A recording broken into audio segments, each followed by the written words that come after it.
Hey, Seven, welcome aboard. It says I'm going live. I guess I'm live. Hey, Seven, welcome aboard. It's that happy time again. And I guess it is 420. So happy 420. Running a little late today. I don't know. Having kind of a weird day. But it's finally short sleeve shirt weather. So I can finally wear something different. Something that says different, something other than gray, navy blue, or black. So yeah, I'm right on time. Let's spark this sucker.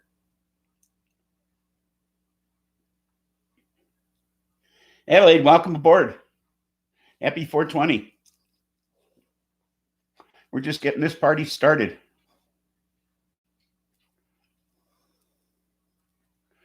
Oh, man. Crazy week.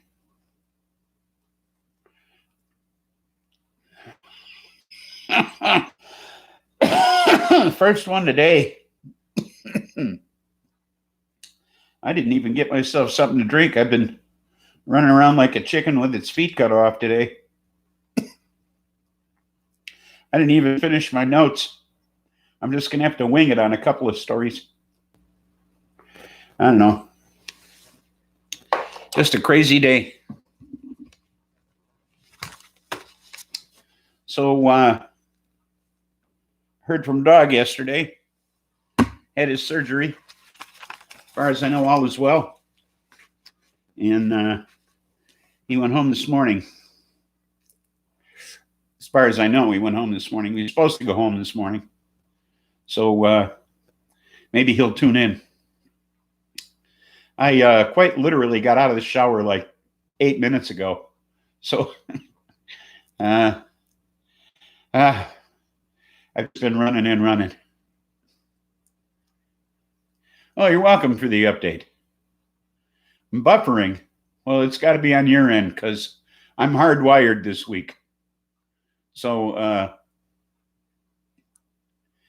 don't know. Hopefully he'll tune in and let us know. But we'll see. I would imagine he's pretty beat. I can't believe that they let him out of the hospital the very day after the surgery. You'd think they'd at least let him convalesce for a day or so. But that's the American health system for you. Yeah, I'm glad he's over it, but I don't know. I think you need some time to rest or that sort of thing. And in the hospital where they can keep an eye on you is the best place. Yeah, most likely your phone reception. Yeah. Anyway. Yeah, it is. Seems to give you a little time to heal up some. Maybe a little physical therapy. Teach you how to move around. I mean, that's what they did when I had my back surgery. But then that was a lot of years ago when they took better care of you. Insurance companies weren't so stingy, you know. But what are you going to do? Can't fight the system. That's why we need a single pay system in this country. Okay, Medicare for all.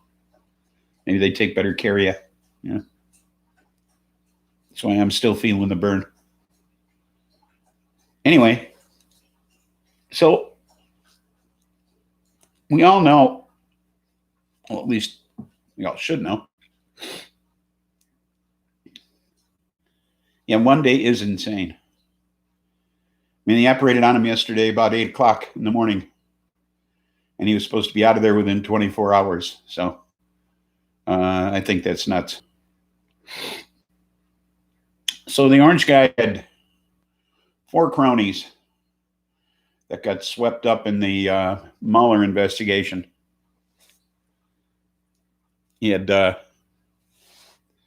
Roger Stone, who we all know was supposed to go to jail for some years, and Barr interfered in that sentencing, and he ended up with just a few months in jail, and 2 prosecutors resigned as a result of that interference, and now Roger Stone is even appealing that sentence. And there was Paul Manafort, who was a fucking snake. He even intimidated witnesses in violation of his bail, and was locked up as a result of that. And now he's gotten an early out because of the COVID-19. But there are many prisoners locked up in prisons all over this country who aren't released. There's in the Lompoc prison in California, 76% of the prisoners have tested positive for COVID-19, but they're not letting them out. Okay. But Paul Manafort's getting out, because he's a buddy of Donald Trump's, Now, Michael Cohen, they were going to let him out a month ago because of COVID-19, but they revoked that because Michael Cohen's a rat. Okay. He's the one who ratted out. He ratted out Trump. So he ain't getting out anytime soon. Trump's gonna. Stoney, welcome aboard. Excuses the rich. Our legislators are all just a clown show at our expense. Yes, they are. Justice blind. Justice is dumb and blind. Okay. So that leaves one other crony. Okay.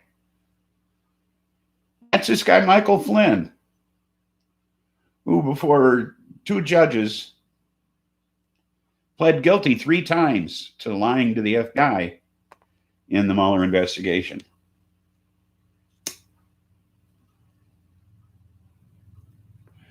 Well, now he says he didn't do it. He didn't lie to the FBI, and he wants to change his plea. And William Reasons, welcome aboard. He didn't lie to the FBI. He wants to change his plea. And William Barr, Attorney General William Barr, he interceded here too. And he says, well, even if he did lie to the FBI, it doesn't rise to the level of being a crime. Well, the judge that was going to sentence him to in this case says, well, look, I'm one of the judges that you pled guilty in front of. Okay. And now, if you didn't lie to the FBI, then you must have lied to me. So you're guilty of perjury either to the FBI or you're guilty of perjury to me. Which is it? Either way, you committed a crime. And you're guilty of something somehow. So what's the case here? Which crime would you rather be guilty of? Lying to the FBI or lying to 2 federal judges? You decide. So he's kind of put him in a trick bag here. Okay. And I think that's a good thing. Okay. It's like, quit fucking around with the justice system here, Trump. Okay. Because we're going to fuck you back. Okay.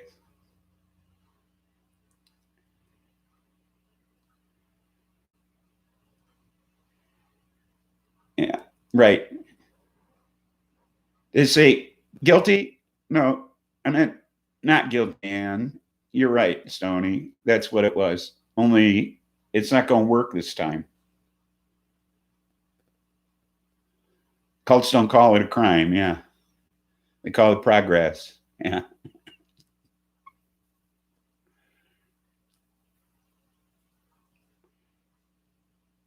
Unbelievable, isn't it? So it's, it's one or the other. Either you lied to me or you lied to the FBI. Take your pick. And I did age 7 for a second way.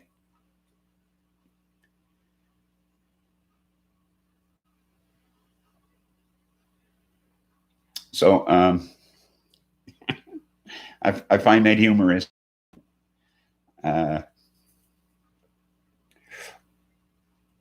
So maybe Flynn's not going to get off quite so easy.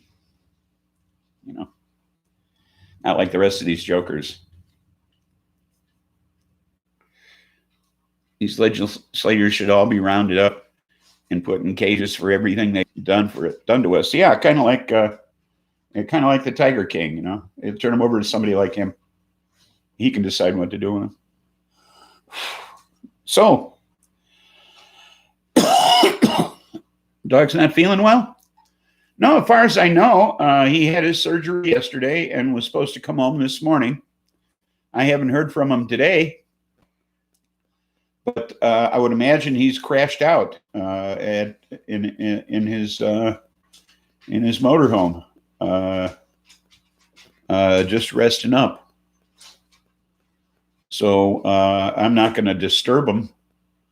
I hope he drops into the show, but it's doubtful.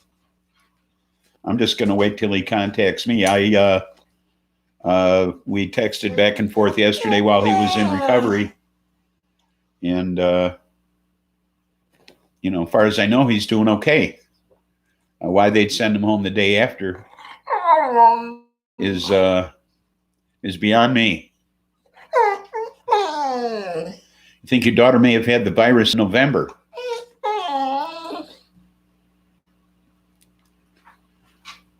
R.I.P. Lost Dog, but not forever, though. Okay. Just virtual well wishes. I talked to him yesterday in recovery. Yeah, I did. I texted him. Ripped for a while, though. Back surgery is probably painful, yeah? Hope he's not in too much pain. Yeah, it is painful. Spliffy's dog wants to get high, too. Actually, he wants to go out, okay? Canine cannabis, yeah. She was sick for 2 months with no explanations. That sounds like it, that's for sure. Canine knows it. You know what? I'm going to let him out real quick and grab myself something to drink because I didn't do that before the show, and I usually do. I was so rushed today that I just didn't get to it. So just give me a sec here, and I'll be right back. Okay?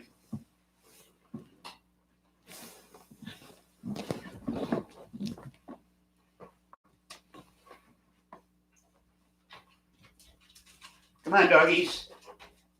Let's go outside.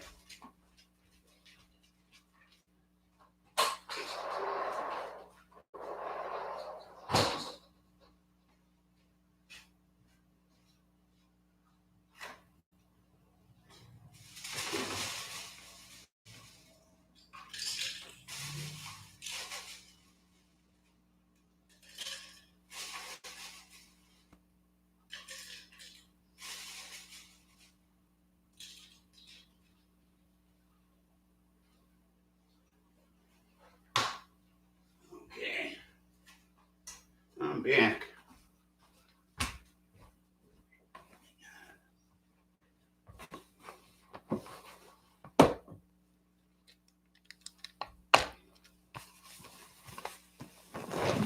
Okay. I'm back. Well, it should scare you less now that it's behind her.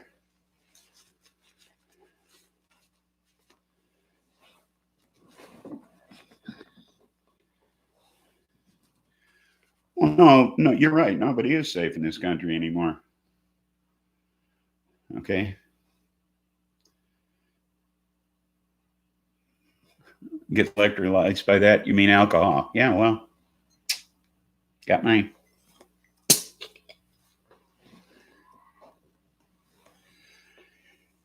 Alcohol kills germs. Like the president said, you know, maybe we can kill this thing internally. So I'm working on it. Figure between that and the cannabis, I might have this under control. No, we're not safe here anymore. I was going to bring it up later, but I'm going to give you a statistic that's going to blow your fucking mind. We're only 5% of the world's population. We got 30% of the deaths in this fucking thing. Okay? Inject Tide Pods, yeah.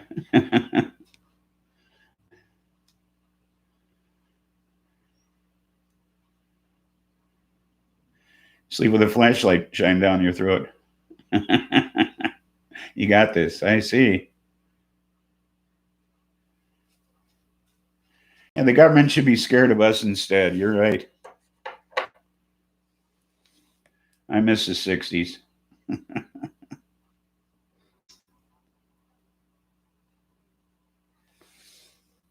When they thought we were all commies.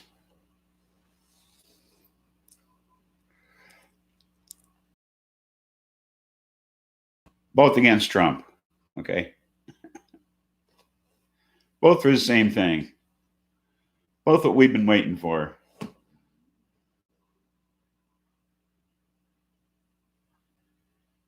Little unclear. Okay. Okay. 60s, 70s. Well, most of the 60s didn't matter. It's only the late 60s that mattered. And the early 70s. That's when things were really good. Pre-disco, post-white bread music. Okay.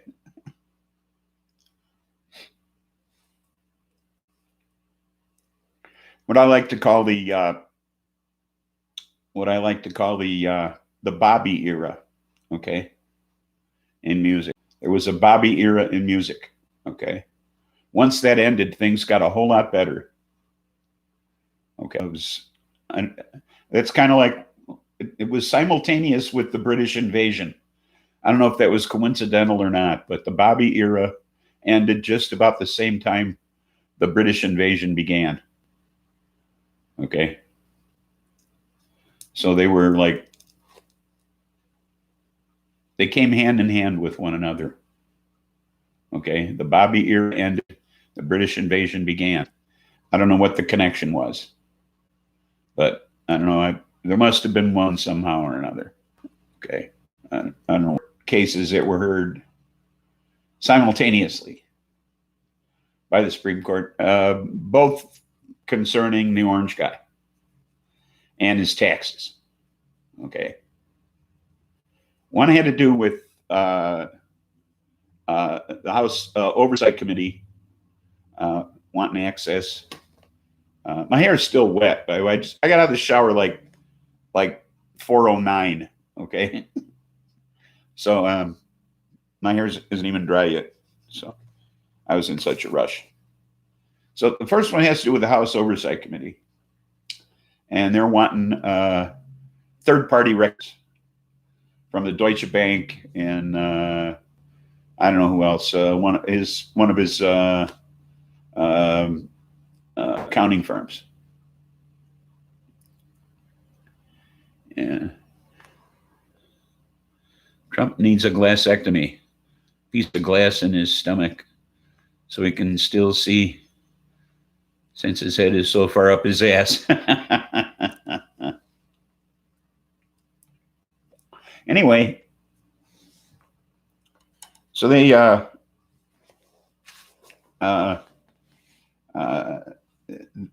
want to turn any records over to them, of course. And then the other one is a criminal case brought by the New York City District Attorney. And this case involves Karen McDougal and Stormy Daniels. And this is the one where Michael Cohen, the rat, said that Trump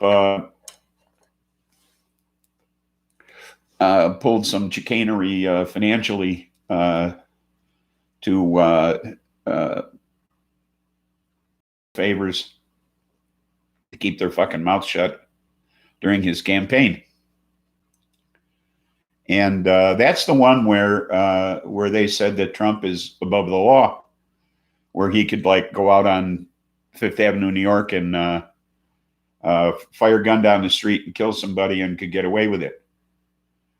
And in the first case, it's pretty much left up to Chief Justice John Roberts as to whether or not the Oversight Committee will have access to those records, because they're third-party records. Okay, now what they're interested in is whether or not there's stuff in those records that will show that Trump maybe had dealings with people who may now have undue influence over him in his dealings in the government. Okay.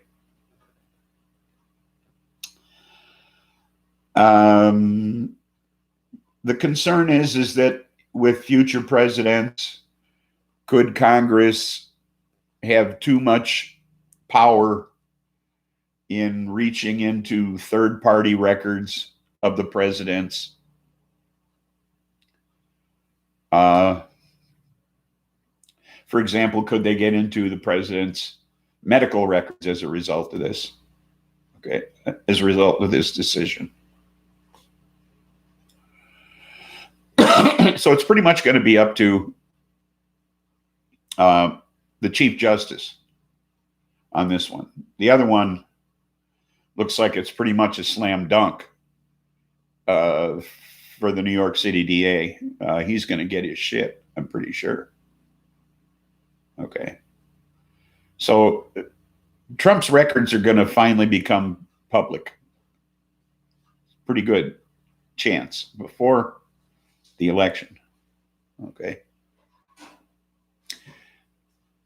He did what criminals do. Yeah, I'd shoot back. Not only is there inequality, there's justice inequality to match. Yes, there is. He's going to croak. Katie, welcome aboard. You just got your notification.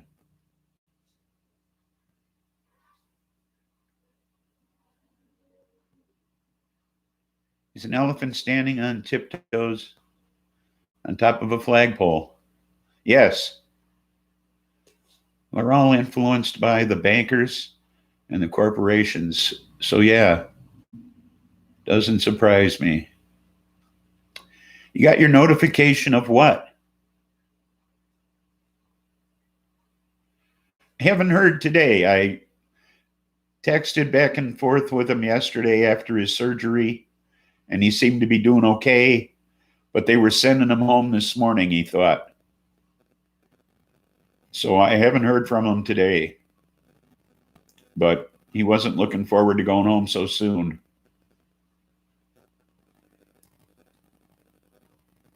Oh, you just got the notification of my show. Oh, well, it's like 4:15 every Saturday Central Time, so don't wait for the notification. I'm here. Although today I was a little late. $4.19 today. So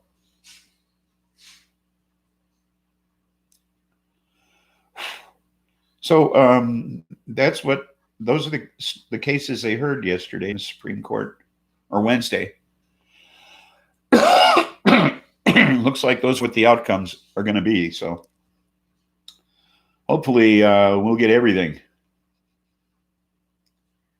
She's been notified that she's bona fide. I see. You get busy and forget. Well, stop being busy, damn it.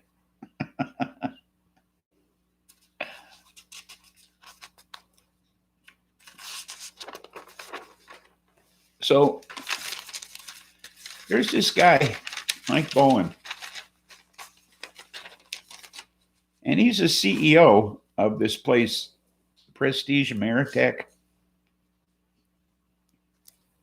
And they're down in Texas. And they're like, okay, you quit. Okay, quit being busy.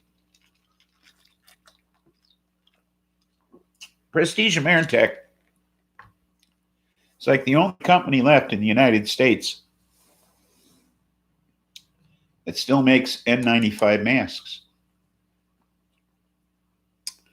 All the other American companies that supply N95 masks manufacture them overseas.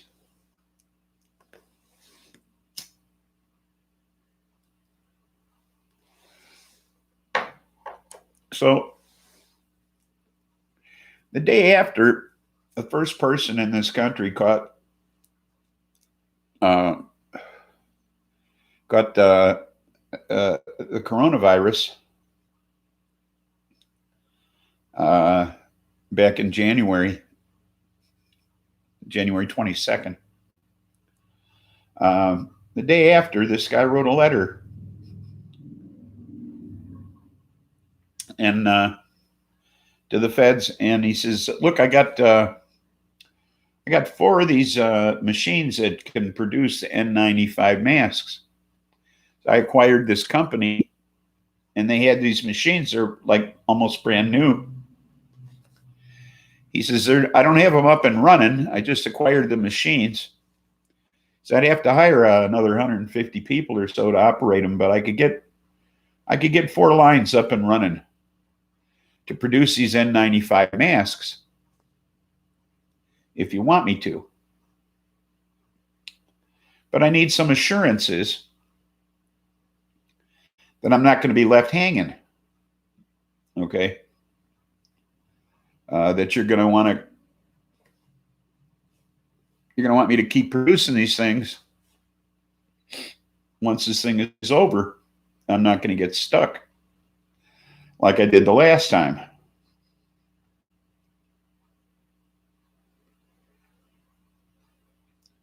They didn't want us to be protected for real. They wanted the death count so that they could make us sit at home and steal everything from the middle class on down. Yes, well, what they fail to realize is that his voting base is the elderly, and start killing off his voting base. How smart is that, you know? So see what happened back in 2010 with the H1N1 virus is that this guy jacked up his production of masks, and the government bought them, and then they stopped buying them once the virus was under control. And he had to fire 150 people and felt real bad about it, okay? Because the government stopped buying them, and the government had a huge stockpile of them, which they discovered were outdated at the start of the COVID-19 crisis. So what the government did is they took those outdated masks from Prestige Ameritech and they sold them. They auctioned them off. And the guy who bought them, he sold them on eBay for 10 times their value. Okay? And the people that bought them on eBay discovered that they had like rotten elastic and they weren't any fucking good. So what they do, they contacted Prestige Ameritech and bitched about the condition of the masks and the fact that they were outdated. So he got all the heat, okay, for all these fucking bad masks. And he didn't even sell them. All right. And now he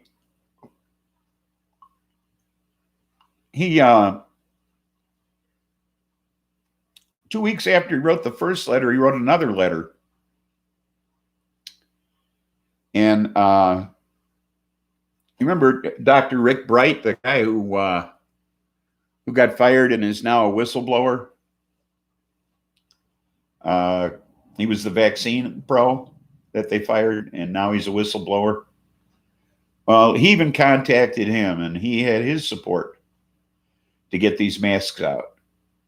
And that didn't help. Okay. So finally, he finally got an order in early April for masks from his company, but he never did get a contract. Okay. So he appeared before the Senate this week. And explained that that he's perfectly willing to get these 4 machines up and running, and he could be producing millions of these fucking masks, okay, in this country. And what he explained, and this makes a lot of sense, is that producing these masks overseas is not smart. Buying these masks overseas, it's not smart. Producing them in this country and buying them in this country, this is a national security issue. I mean, if we get cut off from personal protective gear from countries overseas, and we're not producing it here, then what?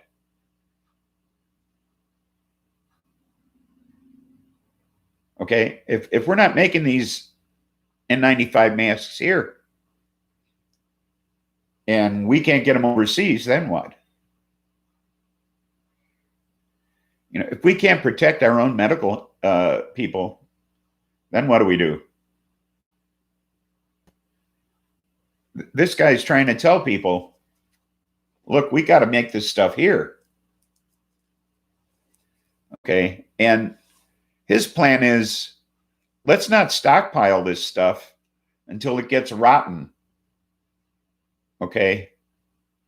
He says, why not put in place, implement some sort of system where the VA and hospitals get their supplies from a stockpile in the government that rotates and that's purchased from companies who produce them in the United States, not from companies outside the United States. What happened last time with the H1N1 virus is that he was producing them here and hospitals were buying them from him. And as soon as the virus was under control, they went back to buying them overseas where they were cheaper. Okay? Because of U.S. labor costs. Getting so high right now. Vaping at the same time pot cocoa is finally kicking in. Whoa, pot cocoa. Sounds good.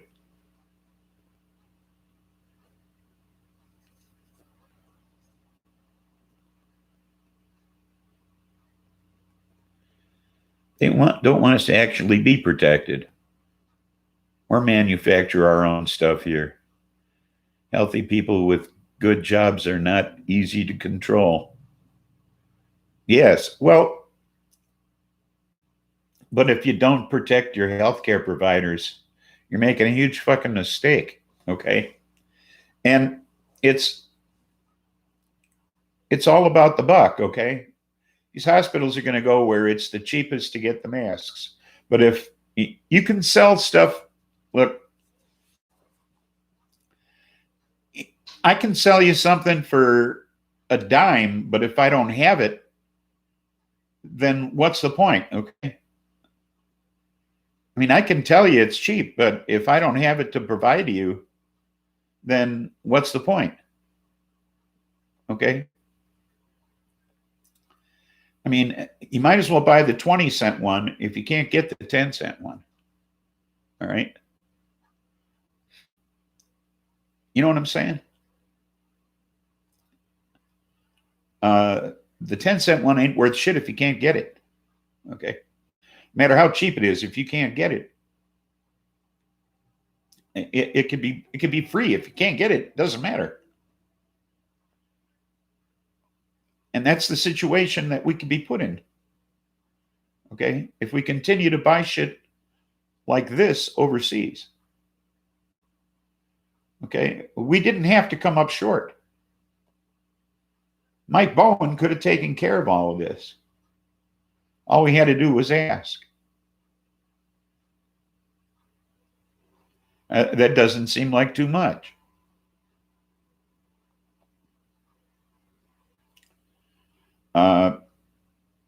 It's this highest bidder shit, or lowest bidder, I guess, in this case.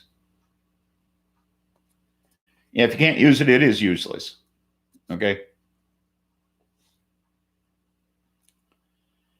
I mean, this guy just doesn't want to get fucked again, and he doesn't want to have to fire 150 people when this thing is over. So all he's looking for is some kind of a long-term solution. And I think his solution's a real good one. Let's set up some sort of a system where these kind of medical supplies are rotated. Okay. And we do have a stockpile that's kept update. And we don't have to worry about this shit rotting in our warehouse somewhere. Sold 19 tons of our stockpile to China back in February. That was smart.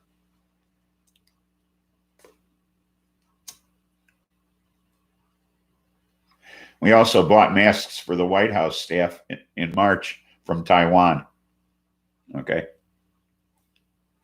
We could have bought them from Prestige Ameritech,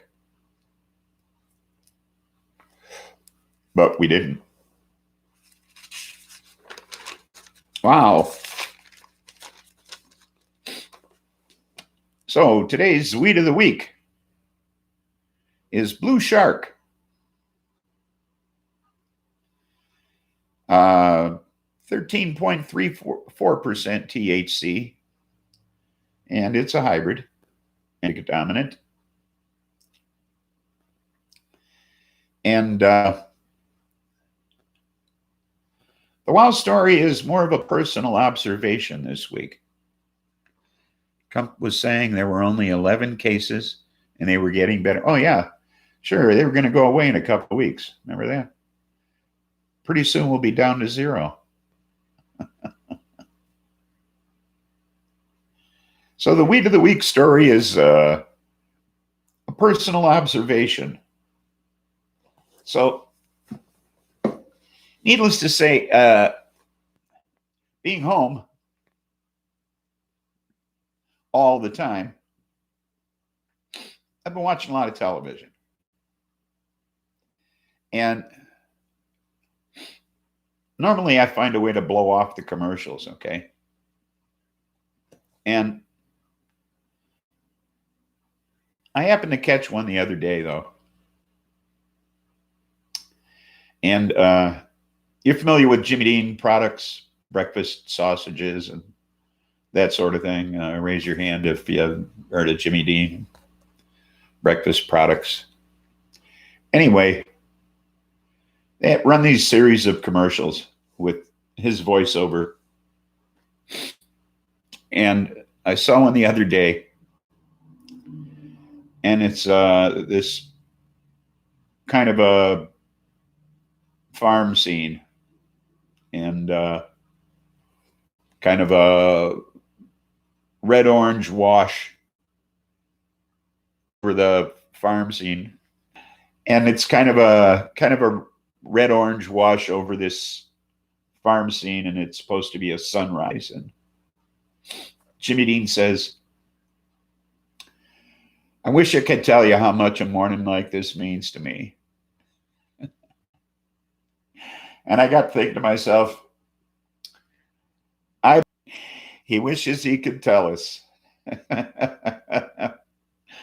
Fucker's been in the ground for 10 years.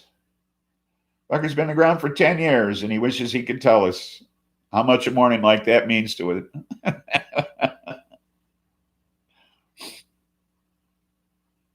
I bet it means a lot to him. He wishes he could tell us. That just broke me up. I wish I could tell you.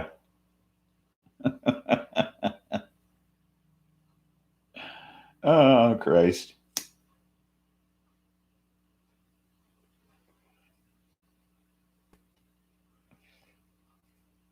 Appreciate it while you can. Exactly.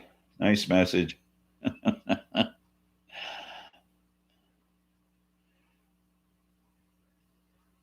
Don't eat his products or you'll be in his place faster. Yeah, probably. Oh, dog's at the door. Gotta go let him in. Oops, dropped my lighter. Excuse me a moment.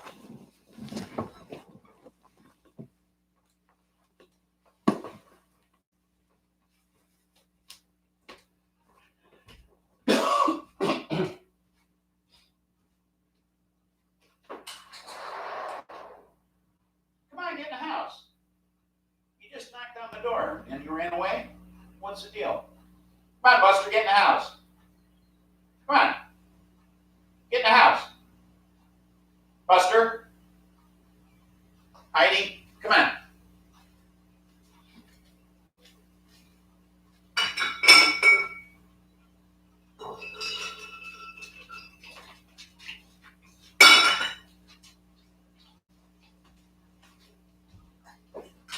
Come on, boy. You can walk faster than that. I've seen you do it.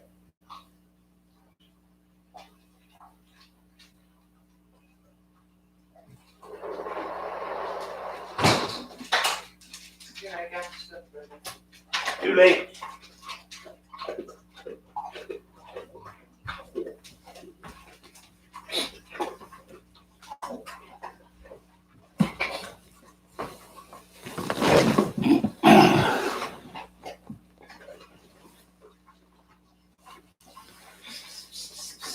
Okay, then. Takes care of that. So, a couple of weeks ago,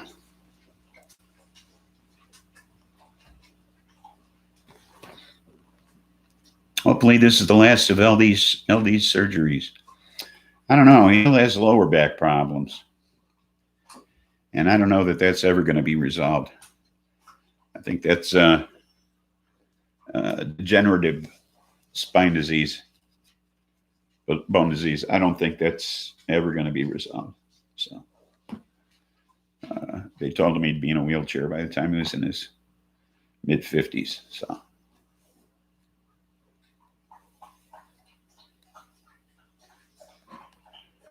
we'll see how that goes.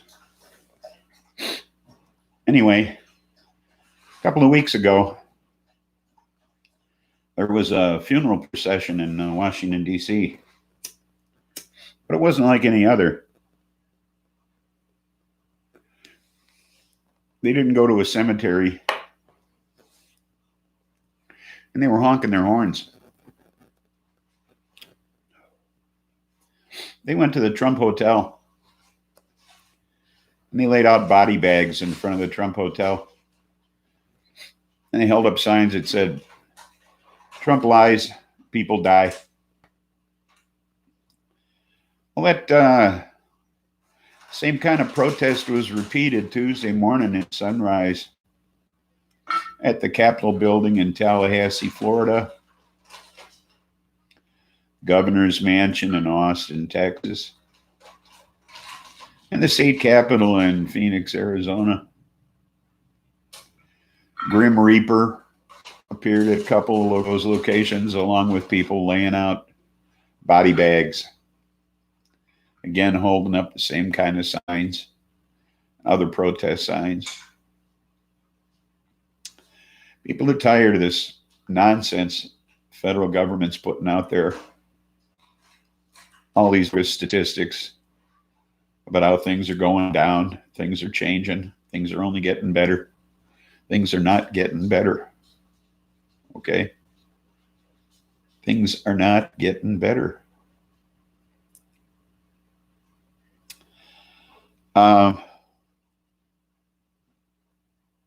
They have a confidential weekly tally that they put out in the White House, and it leaked. And they put out the list of the top 10 locations with the highest rate of increase in the country. And I got a list of them. Central City, Kentucky had a 650% increase in the past week, as did St. Joe, Missouri.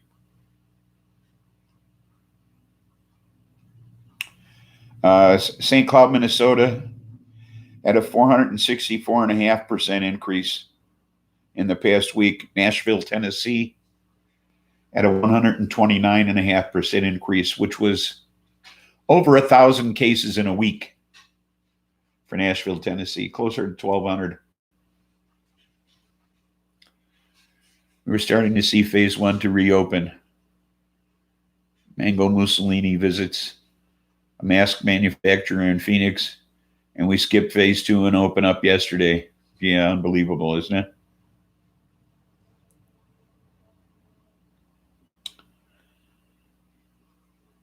Gainesville, Georgia had a 104.2% increase over the past week. Wisconsin Supreme Court ruled in favor of the Republican state legislature there and overturned the governor's stay-at-home order. Okay, well, they had Racine, Wisconsin had a 103.4% increase in the past week in their COVID-19 cases. Okay. Garden City, Kansas was up 95.2%. Des Moines, Iowa, 94.3%. Rockford, Illinois, 83.2%. And Amarillo, Texas, 72.4%.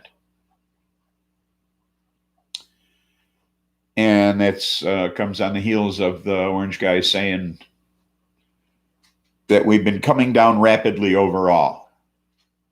Okay, does that sound like we're coming down rapidly overall? Because it sure doesn't sound like it to me.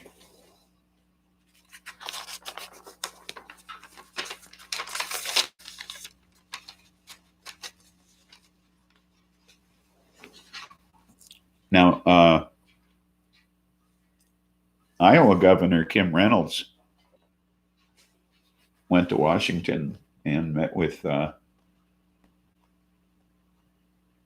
his dream. Yeah, Iowa Governor Kim Reynolds went to Washington, D.C. and met with Trump and Pence for an attaboy for flattening the curve in Iowa.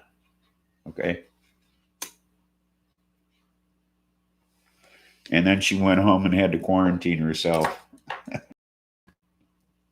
because she met with Pence and Trump, and Pence's communications director, who was positive. So she went there to receive an accolade and ended up getting exposed.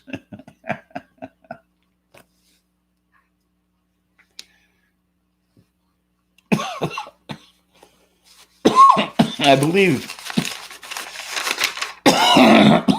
Cedar Rapids, Iowa was on the list. No, excuse me, Des Moines. Congratulations, Governor Kim Reynolds. You're doing such a swell job out there, Kim Reynolds. Every time they scare everyone and then tell you they want to keep you safer, they're really just trying to control you even more and take more money for themselves. They could care less about our health. Absolutely. The one that gets me is Trump's valet testing positive. Oh, wait. Wait. Now, meatpacking counties in this country where there are meatpacking plants, they're up 40%, okay, in contaminated, okay, compared to the rest of the country, which is up 19%. All right. Now, Weld County, Colorado, their health director, who's been their health director for 20 years, he resigned this week. That's where that JBS plant is in Greeley, Colorado. The ones that told him to get fucked and said, we're not going to test everybody, contrary to his order to test all their employees. Okay. Contrary to his order to test all their employees, he said, fuck you. They said, fuck you. And they went ahead and opened their plant anyway. Well, he resigned. He said, if you're not going to follow my orders, what's the point? What's the point of even doing this fucking job? I'm out of here. So he quit. Okay. He said, I'm not putting up with this shit. 20 years on the job. Now,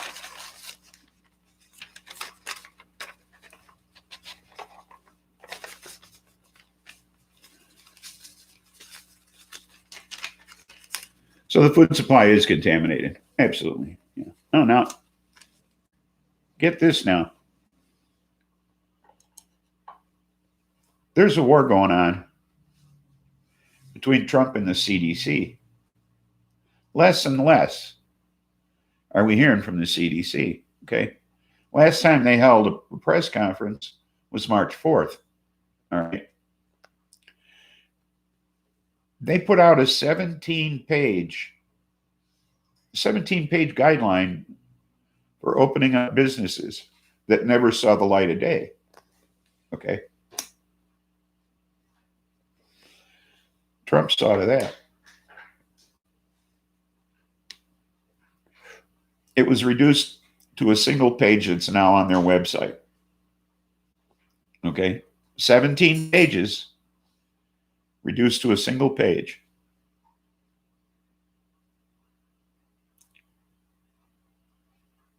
So,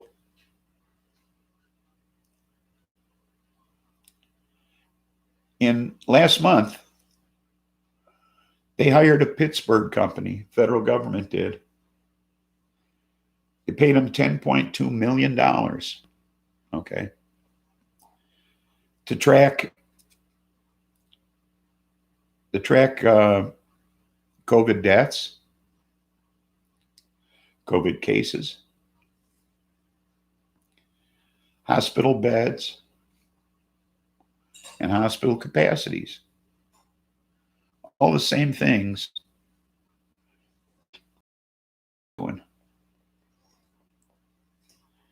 And the only reason they do this is so they would have figures contrary to those provided by the CDC. That would be the only reason to do that. So that they could say, no, your figures are wrong. The White House is doing this. They're going to combat the CDC. That's their next step, is to prove the CDC wrong. Okay? You watch. That's going to be their next step. is to combat the CDC. Okay. The CDC is now saying that by June 1st, just 2 weeks away, we'll be losing 100,000 people a day.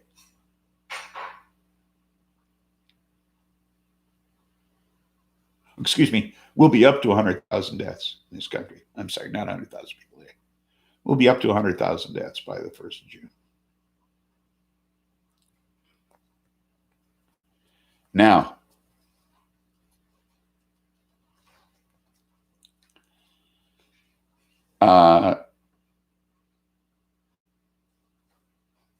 these are quotes of the president. Excuse me, the orange guy.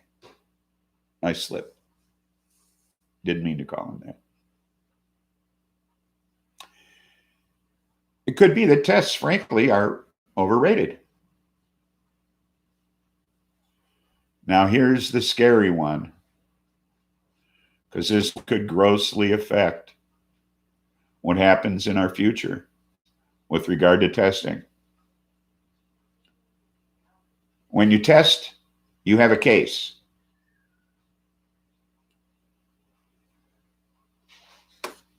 When you test, you find out something.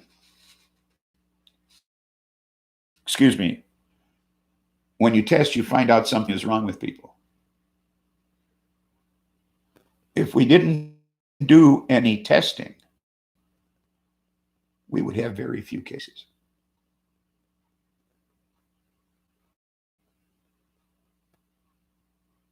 That's scary. He's saying if we didn't test at all, we wouldn't have any cases at all. So if we did little testing, we'd have very few cases. So if we didn't have a fire department, we wouldn't have any fires. So let's close up all the fire departments, and then we wouldn't have to worry about buildings burning down.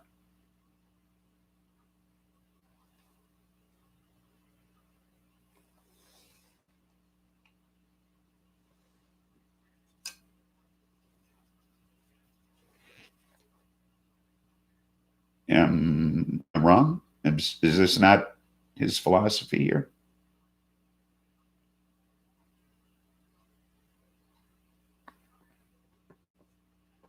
Fires don't spread from contact with fireworkers. No, but it's the same logic. If we don't know it's there, then it won't hurt us.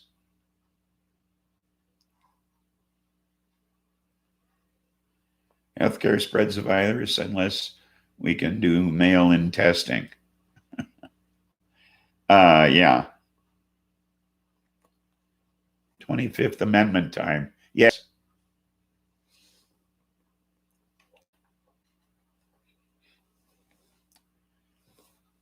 You abhor metaphorical arguing. Oh, okay. Well, then it's probably time to light the fuse on this bomber.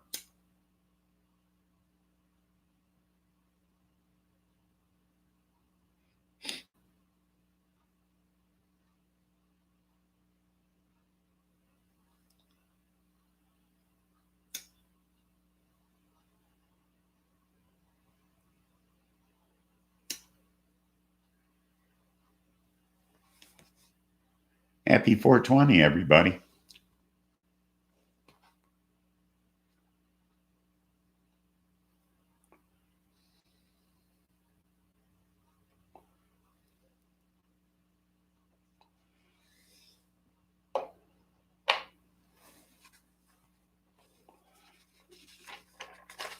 Well, that's all the notes I got.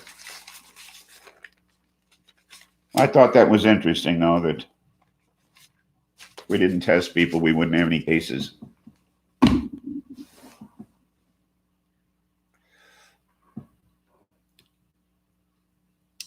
That's an interesting approach to this whole thing, don't you think?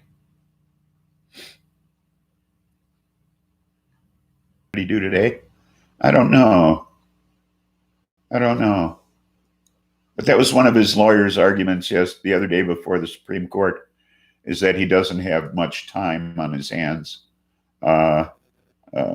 If he were in fact, if he did in fact have to go over all this, wade through all this paperwork and everything, he really doesn't have the time as president to do all that. He's much too busy dealing with this COVID-19 thing.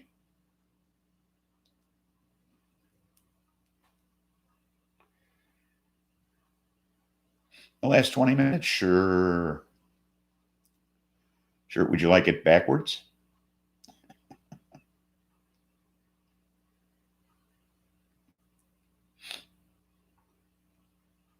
You could play it back. How's that?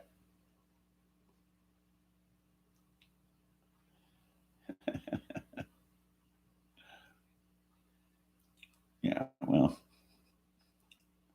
that's all the bad news. Let's just chat. When you have your head in the sand, the sun doesn't blind you.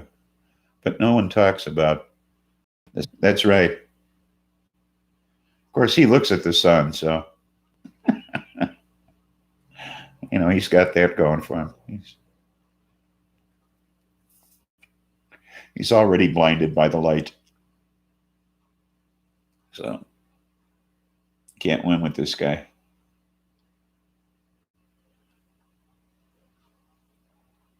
I don't know. It's one crazy world in which we live. Of course, now, we're going to have a vaccine by the end of the year, according to him. So there's another lie. Because we have, what's this operation? What's he calling this thing? Operation Goofy Shit. I forget. Immediately does what he's told not to do. Yes. And still lives in the dark. Yes. He's oblivious. Operation Dildo.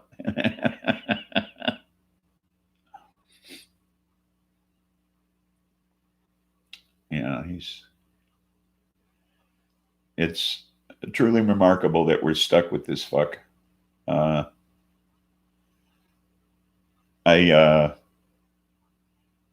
was accepted into an organization that demands his resignation. So proud to be a member.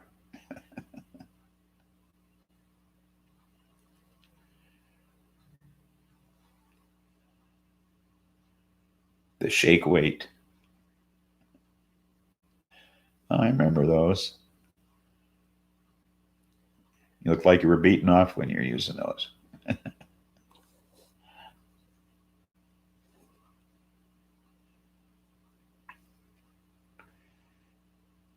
See South Park episode. Is that the title? I'll look it up.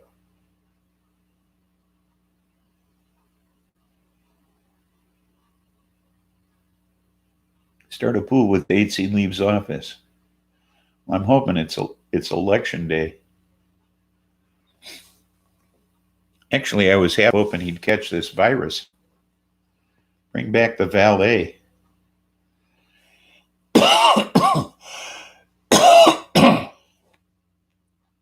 And he still has the audacity to run around without a mask. All the more reason why he ought to catch it. Just to prove conclusively how infectious it is.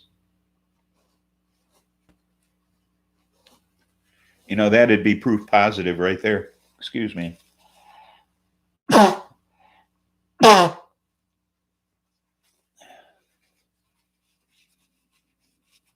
I'd certainly like to see that.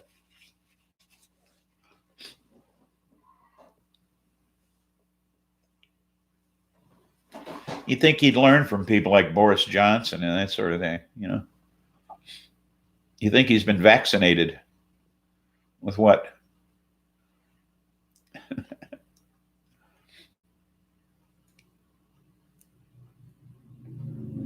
Bleach?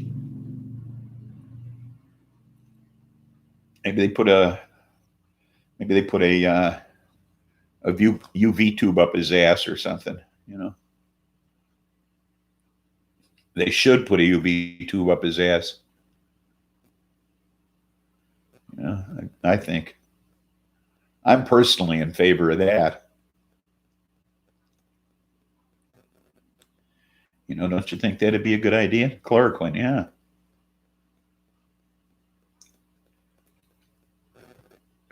Let's see if we can't write our congressman and see if we can't get them to stick a UV tube up his ass. I'd be okay with that. You know, some nice big long, maybe like a 40-incher or something. Something like nice big ultraviolet light right up his ass. Kill them germs.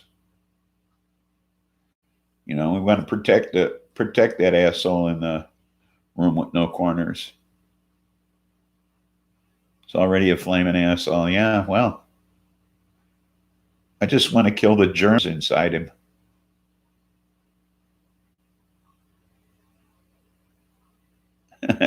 So it will travel to his lungs. Yeah, well,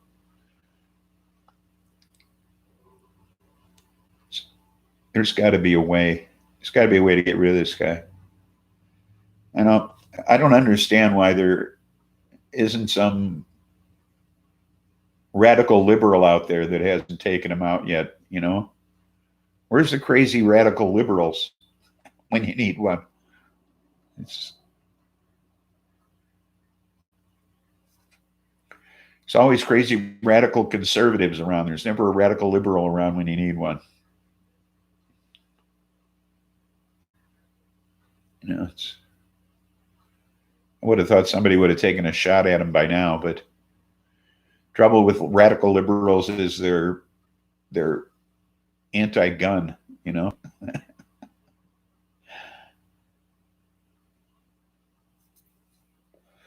He's only a puppet too. Yeah, I know. He's a puppet for Putin. That's a problem. Of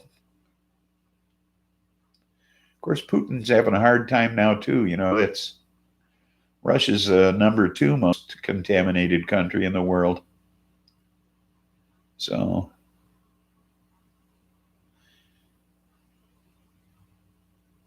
like the SLA, IRA, Black Panthers. Yeah.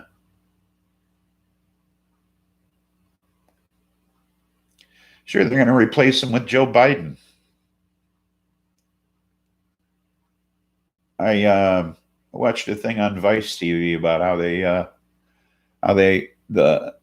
the corporate media, CNN and MSNBC, with very little help from Fox, fuck Bernie Sanders this year.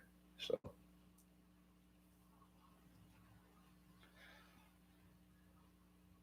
you know, between those two and the DNC, they really stuck it to him.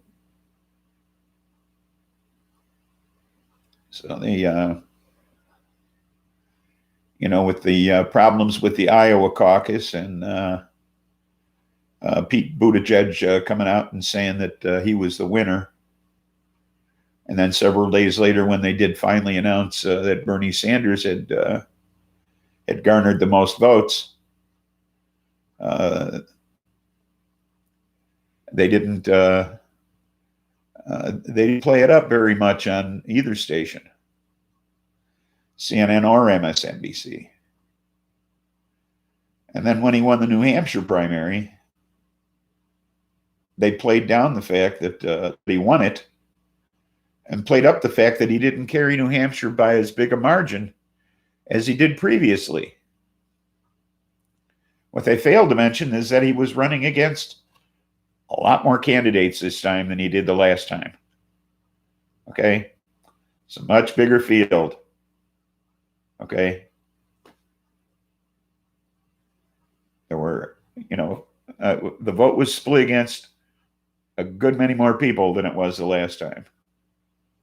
So it really wasn't fair for them to play that card and say, well, gee, he didn't get as many votes in New Hampshire this time as he did the last time. So they played down the fact that he carried New Hampshire, played up the fact that he didn't carry it by as much. Okay.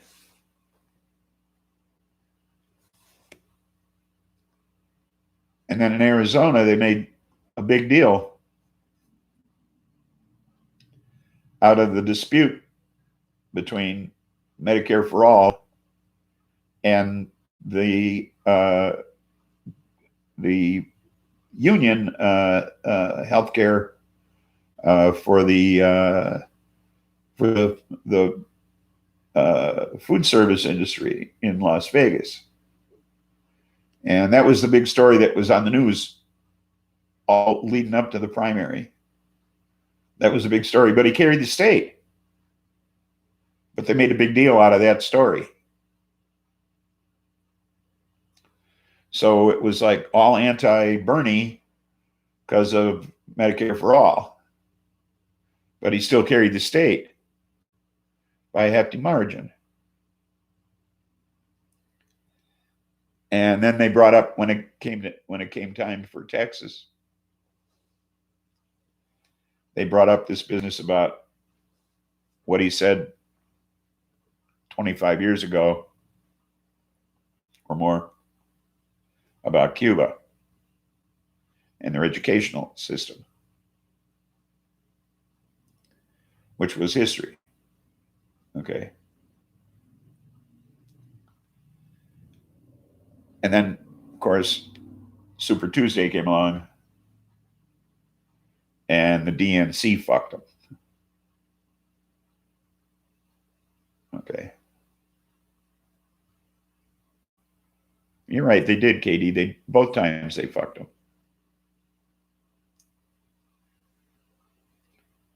Helping people hurts capitalism. But this is a democracy in which the majority is not benefiting from capitalism. Our capitalism has usurped our democracy. This is a republic. Yes, it is a republic. But we're not being represented. That's the problem. Not properly, anyway. We're not receiving proper representation. This one out again.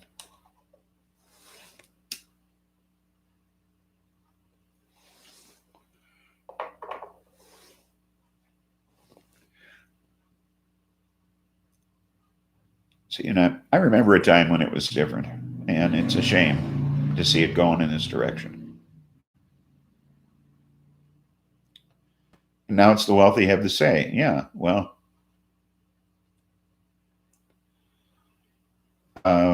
shouldn't be this way.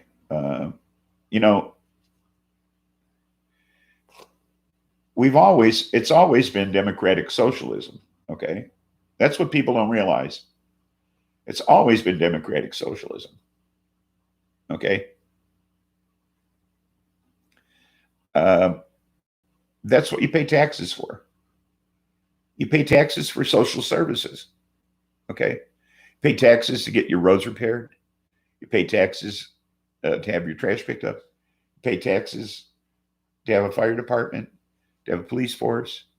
Those are social services. Okay. This is democratic socialism. Okay. All Bernie Sanders wanted to do was expand that program to include medical, education,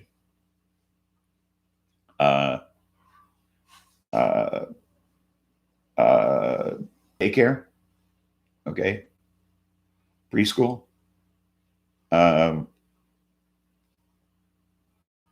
People just don't get it, okay? It's always been democratic socialism. If you're going to tax people and use that tax money for social services, then it's democratic socialism, okay? That's it. Okay. It's just that he was He's the one who came out and called it what it is. And for some reason or another, the term scares people. Okay? And I don't understand why the term scares people. I guess it's the relationship between socialism and communism. Okay? But we're not advocating taking people's children away and putting them in camps to raise them because they'd be better off there than with their parents. Okay? That's what communism is. Okay? We're not doing that. We're not trying to change the situation here. People still have families, okay, and you still raise your own kids. And, okay, it's not communism. It's what we always had, only you pay a little more in taxes and you get a lot more back. That's all.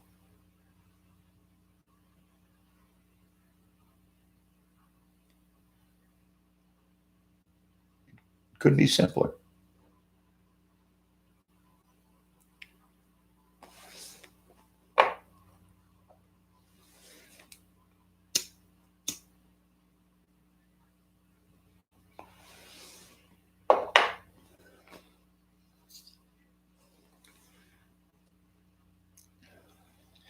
You don't have to pay for health insurance to anybody else.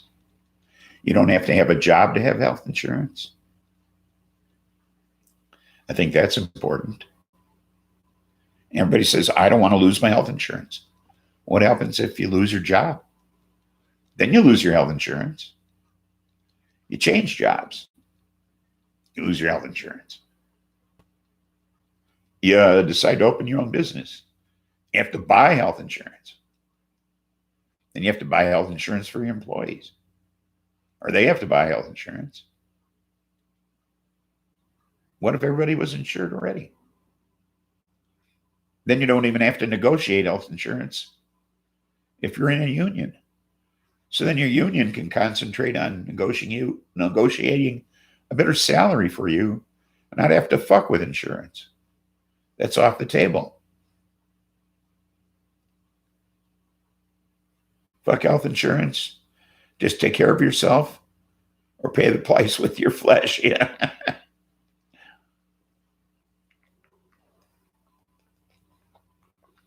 Yeah, I guess you could add. I have a lot of flesh. I'm a little fleshy in a few places. I could take some here or there. I wouldn't miss it.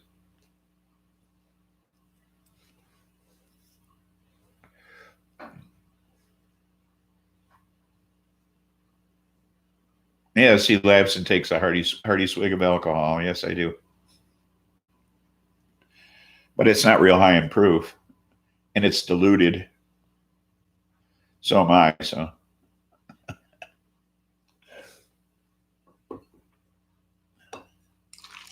it's diluted, and I'm diluted. Yes, I'm killing the virus, right? Yes, got to make sure there's not too much blood in my alcohol system. It's important.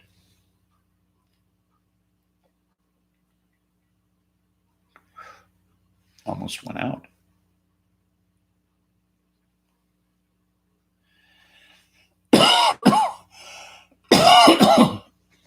Yeah, I'd call Dog and see how he's doing, but I don't want to disturb him. I would imagine he's pretty beat. Because you don't get much rest in the hospital, even when you're in the hospital. So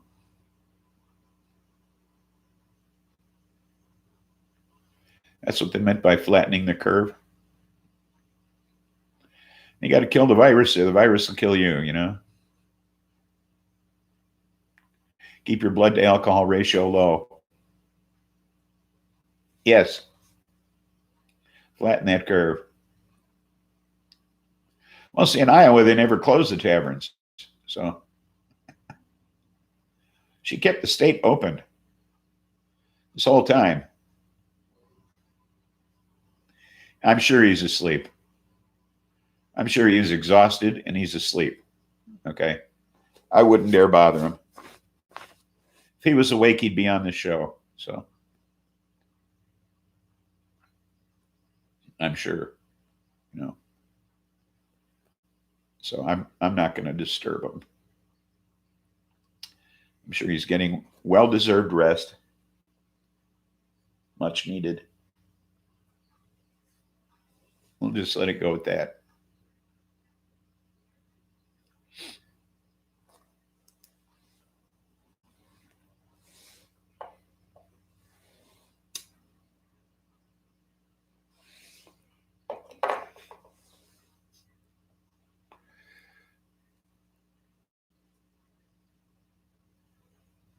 He explained the surgery to us so I can sort of feel his pain right now. Yeah.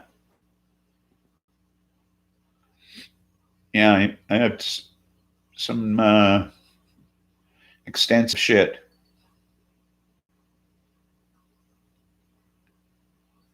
Needs to sleep to heal. Yes.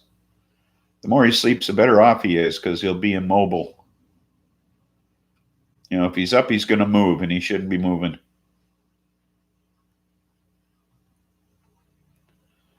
So I've been through the back surgery thing.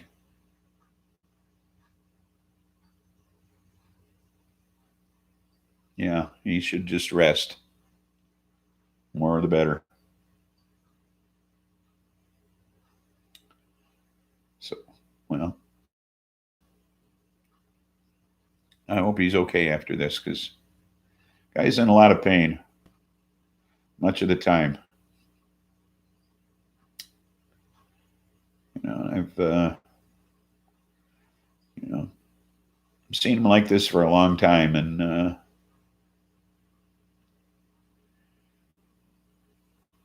he had similar surgery too in the neck, up in that area too.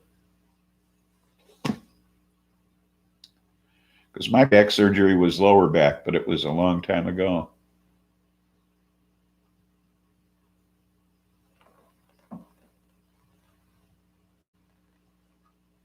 Lucky your surgeons had no idea what was about to happen, or they'd be shaking.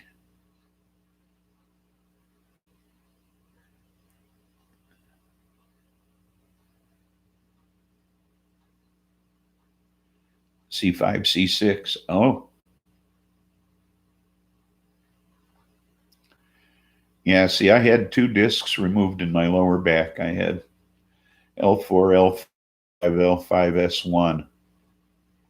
But this was way back in the mid-70s. 5 days before 9/11. Yeah.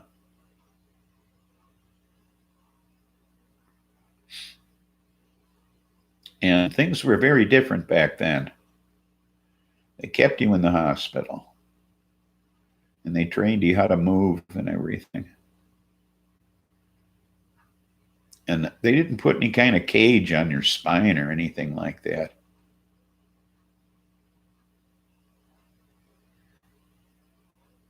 You watch the Trade Center fall flat on your back.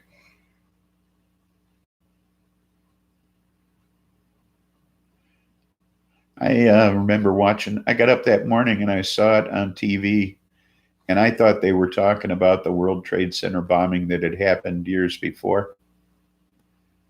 You recall that somebody had blown up a van in their parking lot?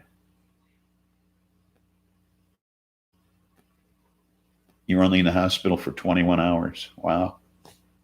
No, they kept me in for a month. And they let my spine naturally fuse. Took 3 years for my spine to heal.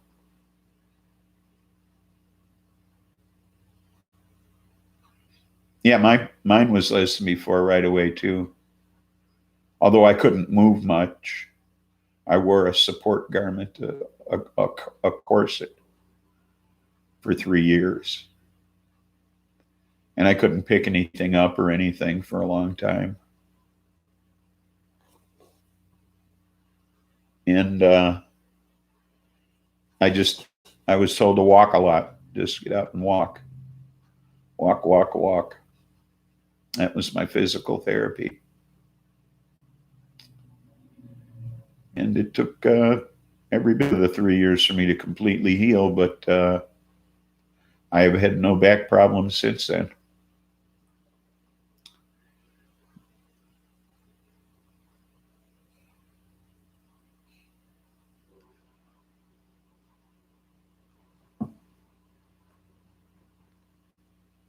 You have cadaver bone and titanium plates in your neck. Wow.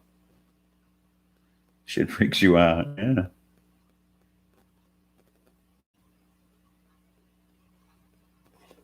Yeah, I hope you don't either.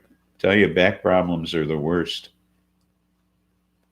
They told me the only thing I wouldn't be able to do was bowl, which is okay because I didn't care to bowl anyway. But then when I first moved down here, somebody gave me a really nice horseshoe set. And I set it up in the backyard and I played one game of horseshoes. And I was laid up for 2 days. And I gave it back to him. And it was a nice set too. It was 4-foot long chrome stakes and everything. Yeah, I had a neurosurgeon too.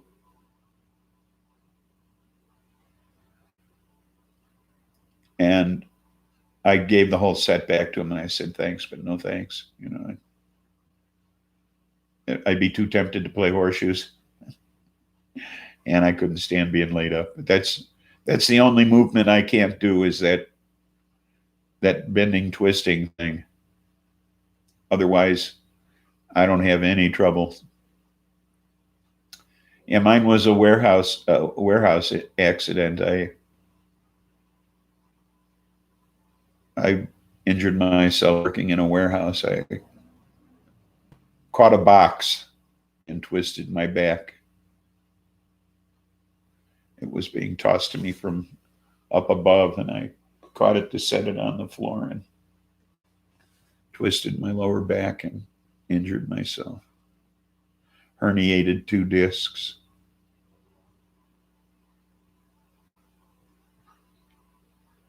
Oh, no, it wasn't old age. I was in my 20s.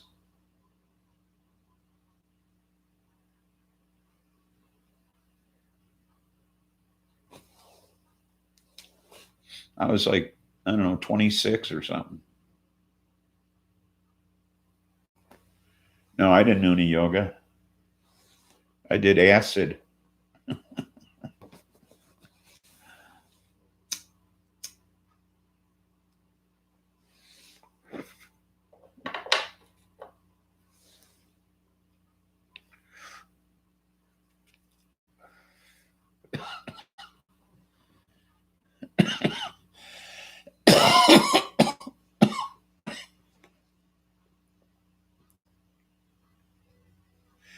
Feel the same way, KD. Very picky about my doctors.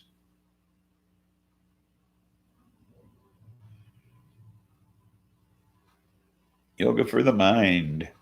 No, I did acid for the mind. I did acid before I smoked weed.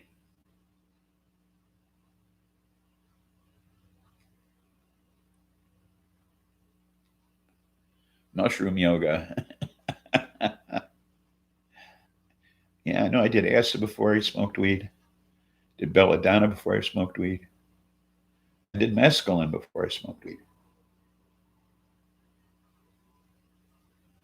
Because weed was a gateway to heroin. LSD was a gateway to enlightenment.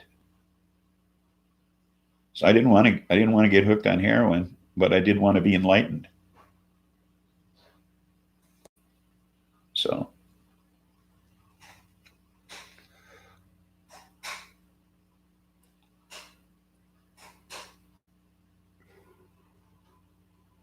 well, you know, Timothy Leary said, you know,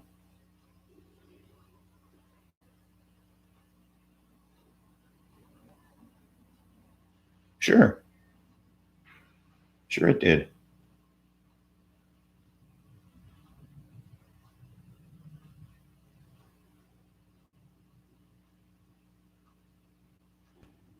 Yes, and I do the same thing. I follow what they say.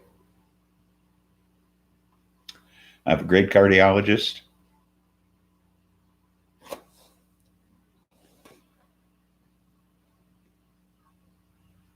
Yes, Dr. Leary. That's why I listened to him. He was a doctor.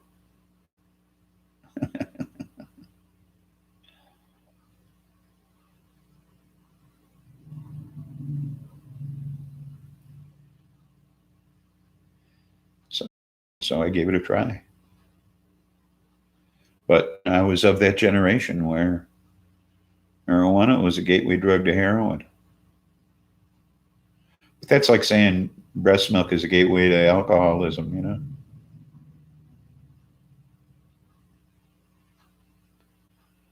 So it's ridiculous.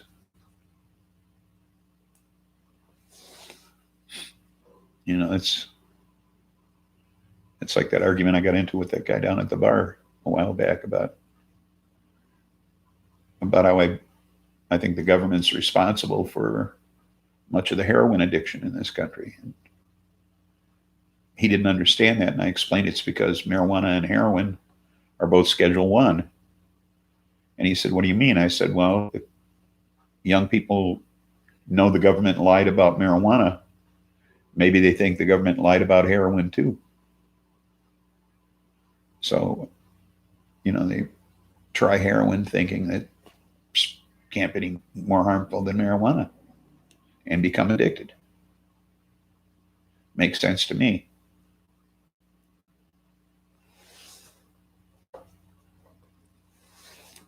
It's entirely possible. Of course, he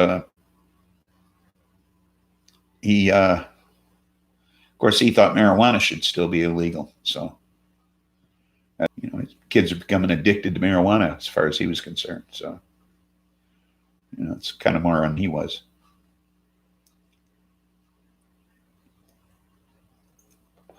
But that's the area in which I live. I got a lot of. I'm in a blue state in a red area, so it's kind of a strange location here. It's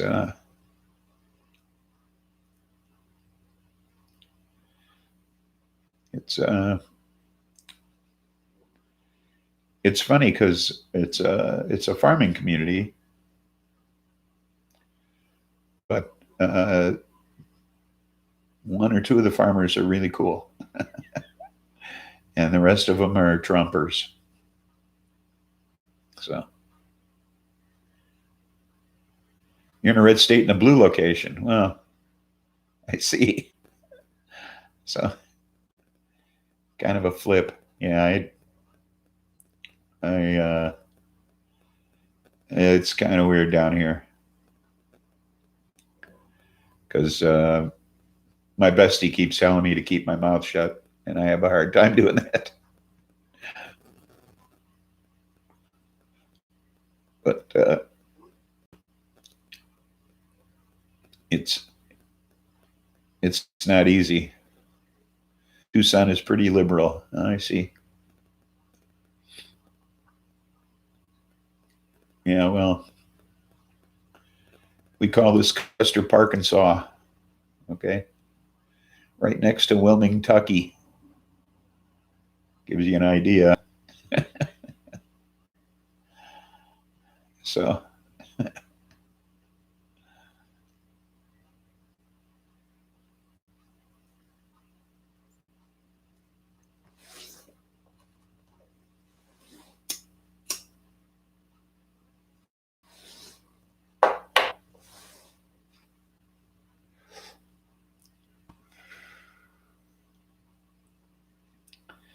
and for some reason or another,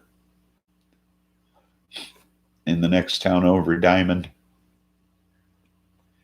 the trap shooting range was an essential business.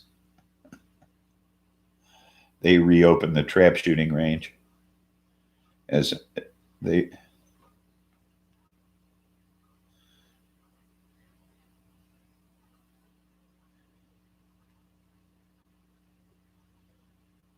all criminals who don't care about you.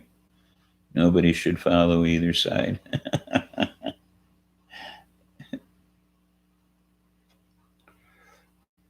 I still don't know why a trap shooting range is an essential business, but it is, apparently. And it's indoor range, you know. So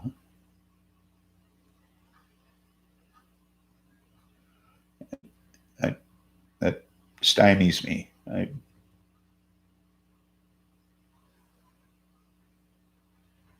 You're an Aquarius, you follow no one.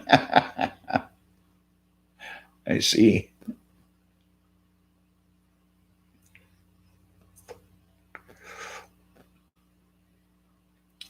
Well, you know what sign I was born under? Slippery when wet. So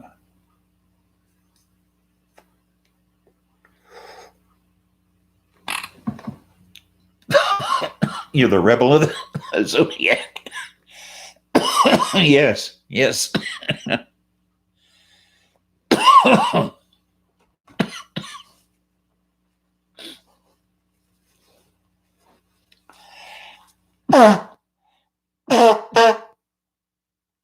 Excuse me.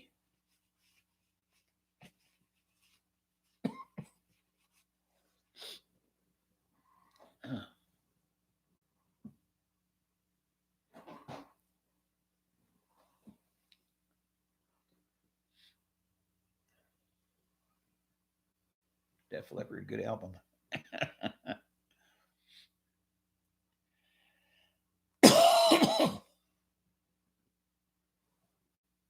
Taurus. So we're right around your birthday.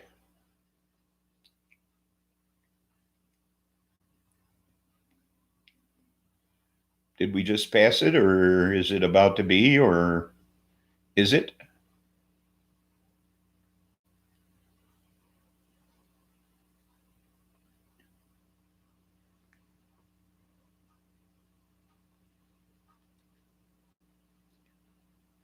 Yep, stubborn as a bull.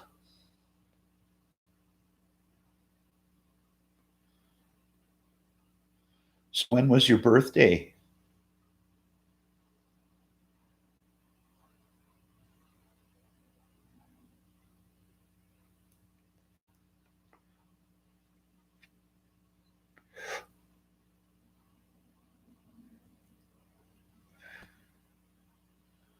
Fess up. When was your birthday, Adelaide?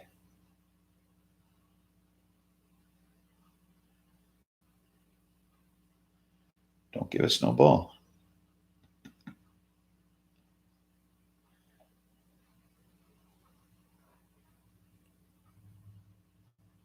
About a week and a half ago. Okay.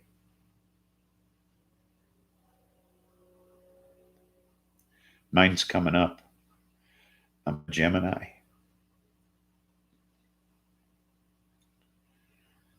The last day of May. Mrs. Spliffy, too. Hers is the last day of May.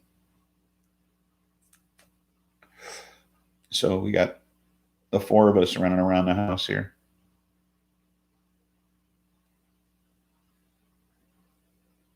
Can imagine what that's like. May 5th. Ah, okay. Yeah, we're the 31st. So. Epic Gamer, welcome aboard. We're just working our way through the second split of the day here. Thank you. And Adelaide thanks you too, I'm sure.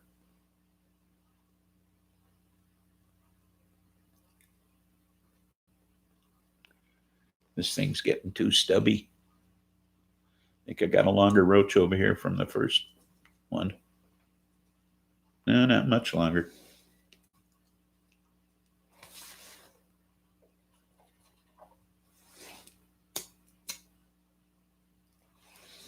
But a little bit.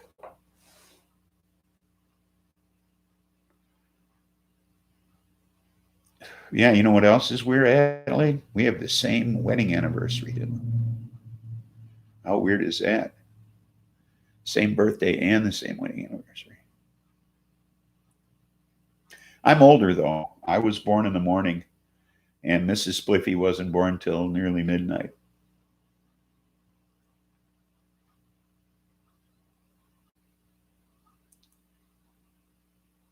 So,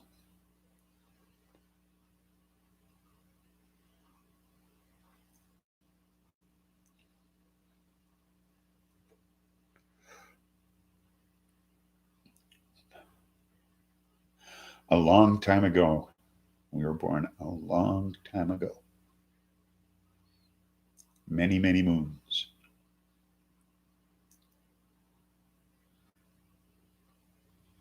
You had to refresh. Oh.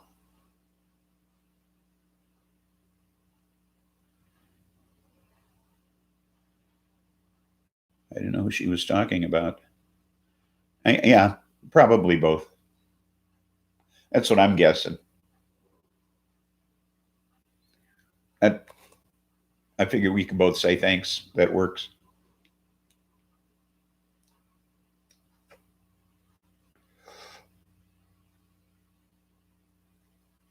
Your Whippy has issues. So does mine. That's why I went hardwire now. I use this Ethernet cable, and it seems to be working out much better for me. And hopefully it'll work better on the Tuesday show. Because Tuesday was fucked. I went with the Red Elvises, and I guess I was just terrible. I was dropping out a lot. So things will go much smoother this Tuesday, I would hope.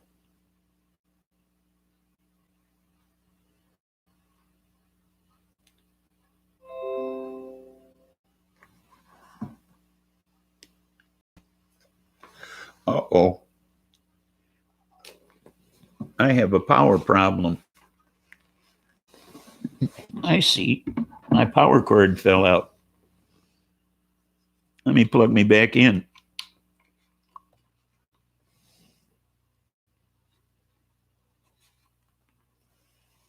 There.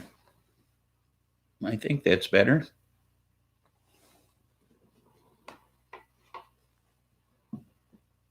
That should make a difference.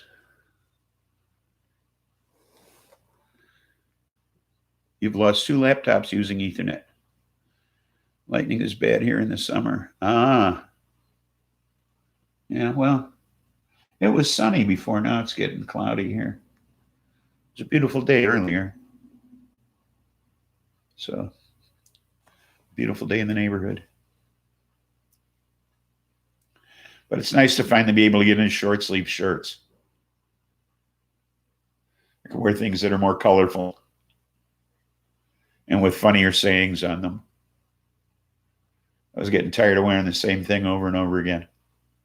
I have way more short sleeve shirts with funnier things on them than the other ones. You know, I have a limited number of long sleeve shirts. I have a lot of colored shirts with my own personal things on them. So it's already been 103 there. Wow. Were you able to feel any of that quake that they had there in California, Nevada? Any of the tremor? That was a big quake, 6.5.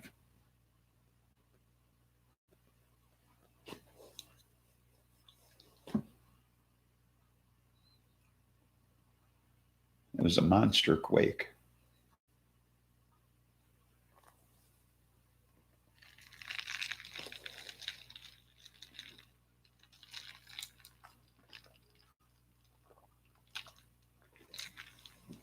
Supposed to be like a 1/4 mile deep or something.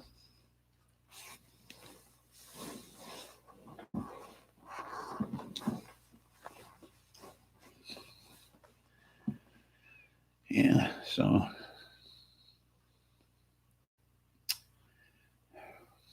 where do we go from here today?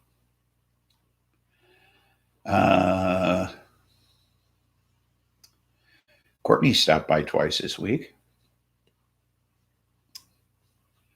Seems not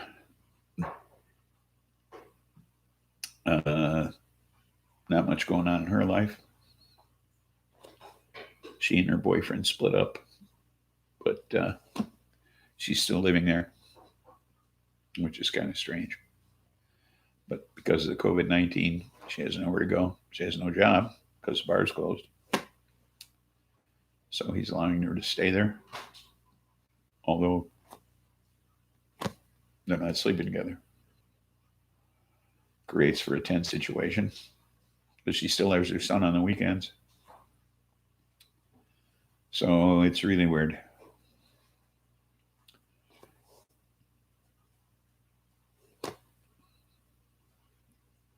So, what else is new? My bestie redid her daughter's room. Really cool.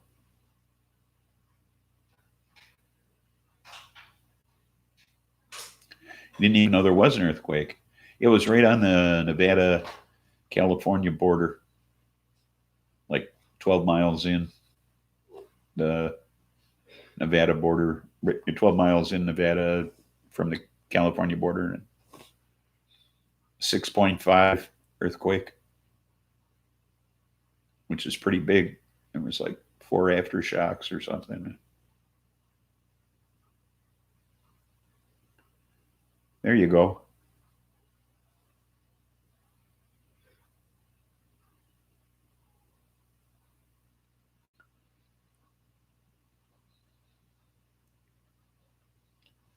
Like you said, near that place.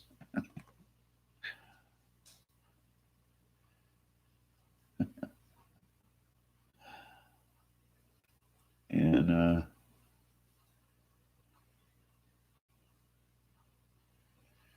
over 10 minutes. Holy Christ. Earthquakes are scary shit.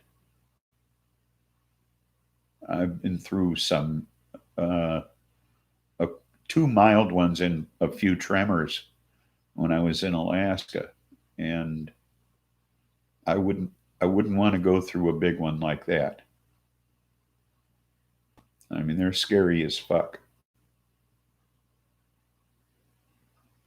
I mean, seriously scary. I went through one in the middle of the night, and we were asleep in bed, and we slept in bunk beds. And our bunk beds literally slid across the barracks floor from one side of the room to the other. I was in an upper bunk, and rumble kind, not the up and down shaking kind.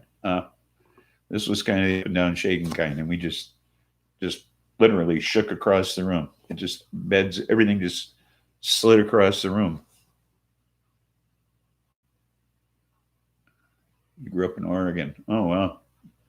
Then you've been through that. We just slid across, slammed into the wall. Needless to say, we woke up. And the other time was in a mess hall. It sounded like a truck coming down the street.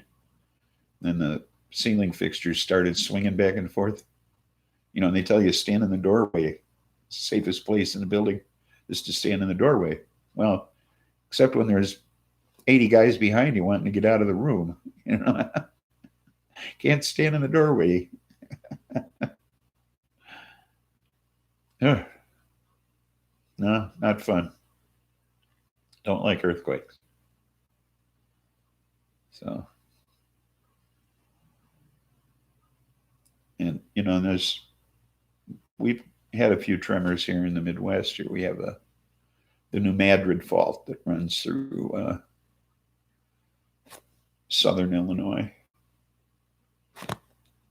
And Yeah, the up and down kind does the most damage. Yeah. Yeah, that's plate shifting. Yeah.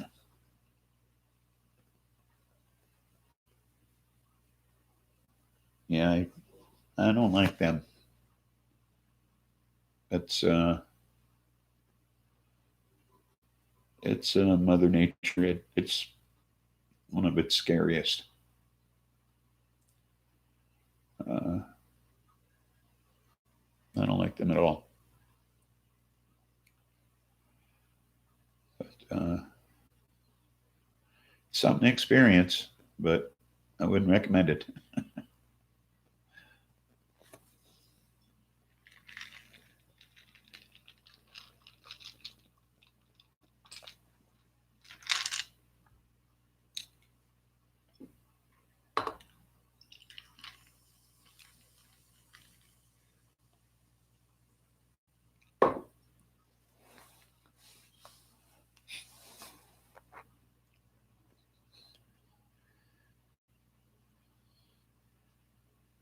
It make you feel like a gnat.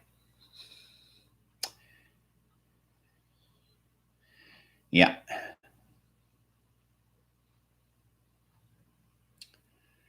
Yes.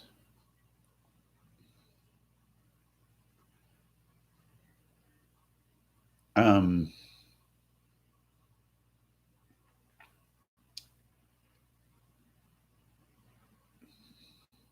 what are we going to talk about?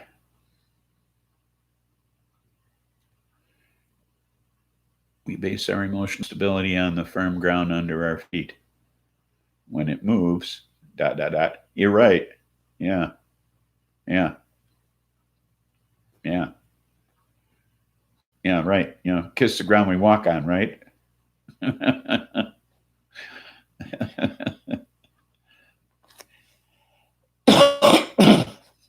Yeah. Yeah. Yeah. Right.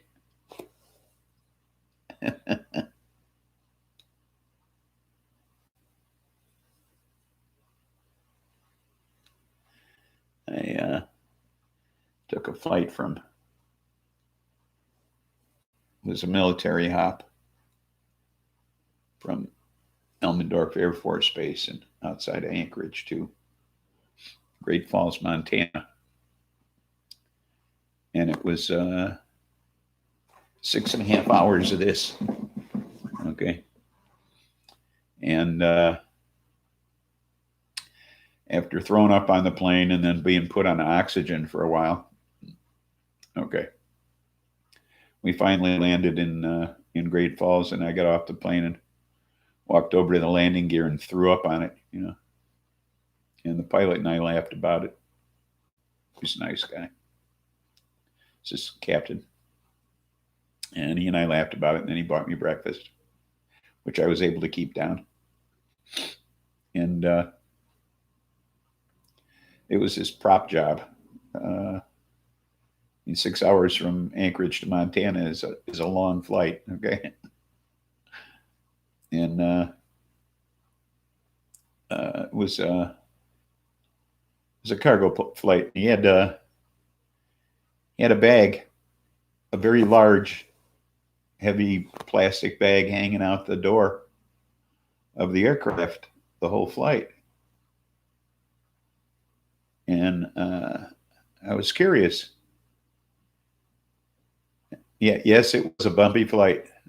It was mostly over mountains and such, and air was rough. And I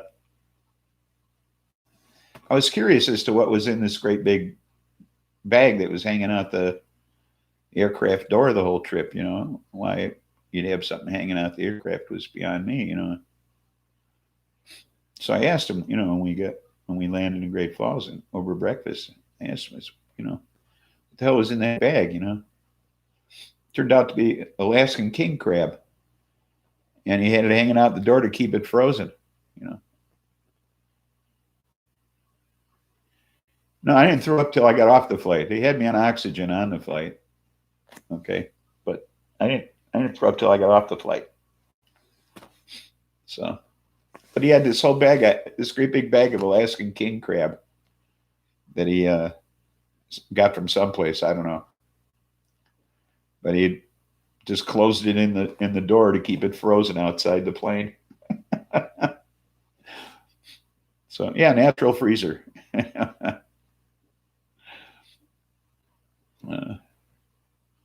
Not that it wasn't damn cold inside the plane. It wasn't cold enough to keep the crab frozen though. So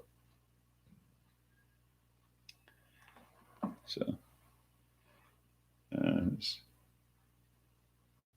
one of those experiences I had. Military life, very strange.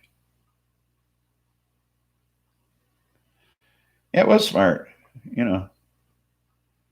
So wish the hell he'd given me a crab though. Wouldn't mind taking one of those home with me. Had a hard time keeping it frozen. From Great Falls to Chicago, I had to take a commercial flight. So, but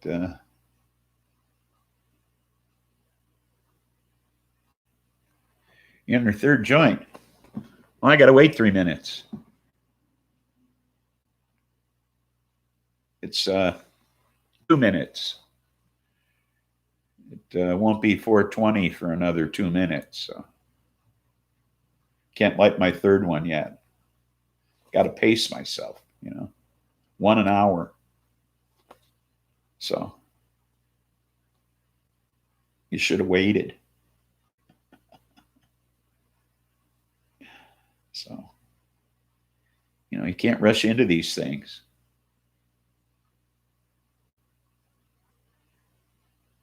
Yeah.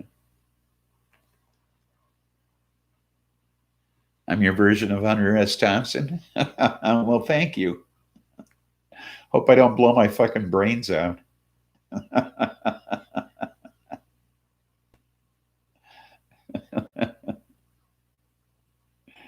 Notice I said I hope. I didn't say I wouldn't.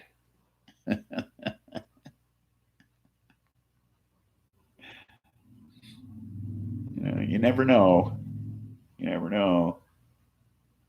Of course, it is a permanent solution to a temporary problem. Yeah, just watch the carpet. Yeah. We have bare floors around here. So just area rugs. Feed the cats. So you can just roll up the area rugs, no problem.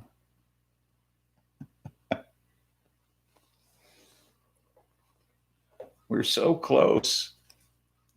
We're so close.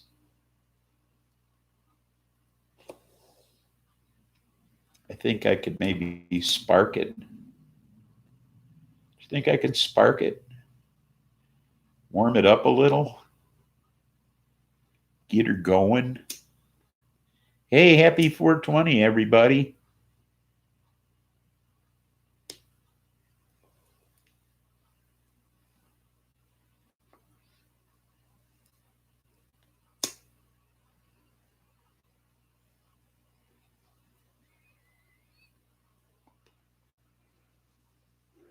Oh, Fear and Loathing in Las Vegas, yeah. I'll have to write Fear and Loathing in Custer Park.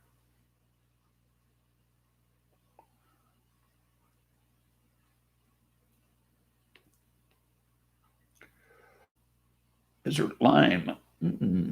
Sounds good. This is Blue Shark.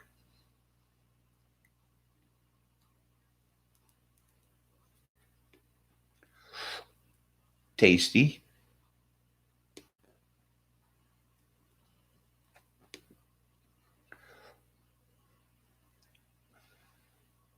Catching up to you, Adelaide. It's number 3.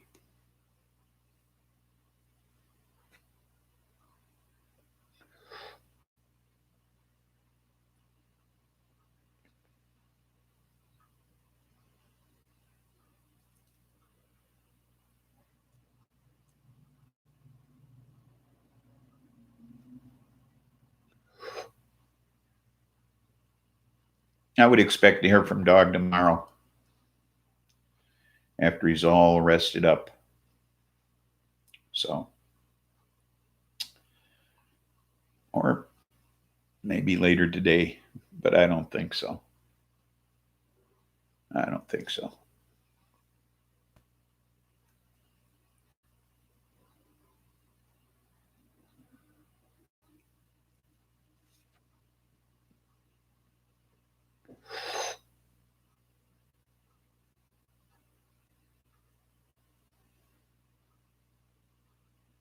Happy 420.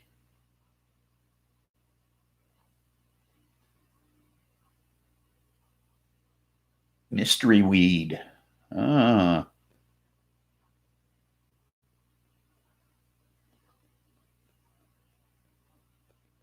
Friend OG, as Dog would say.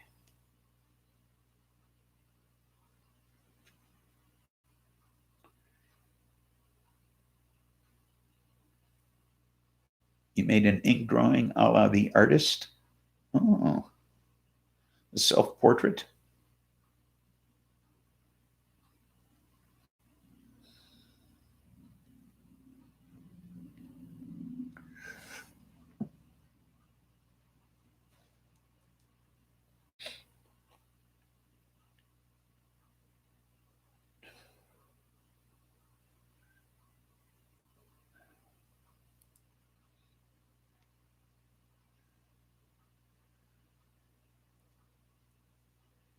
Yes, you should.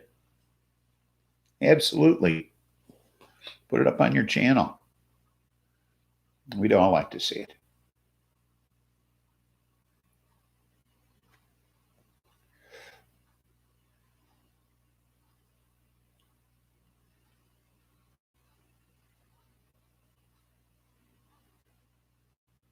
Yeah, see?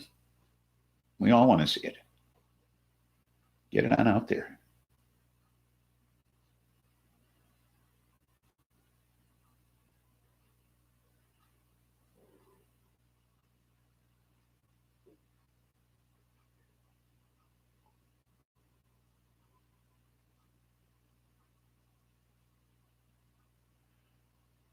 Oh, really?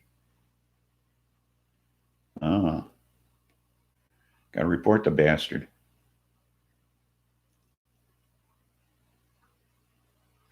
Now you know where he is.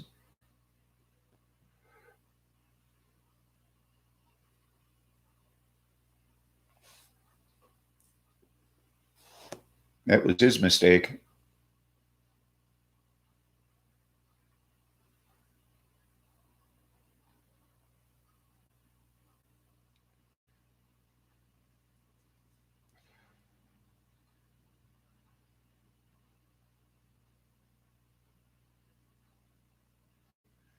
He screwed up.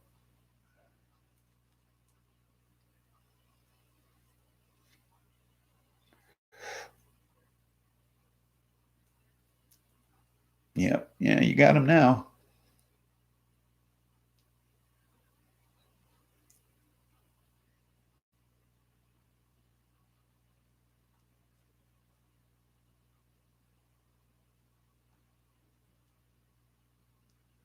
I'll take care of his ass.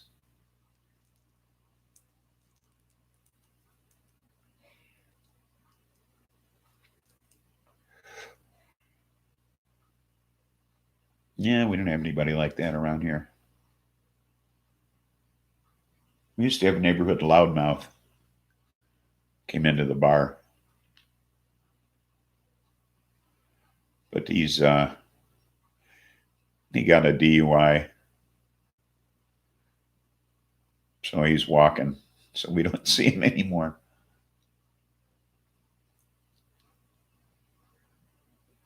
So that's kind of nice. We called him Beetlejuice.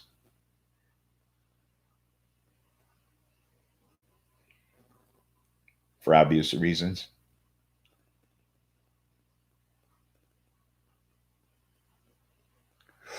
Didn't want to take a chance on him coming in, you know. Didn't talk about him much.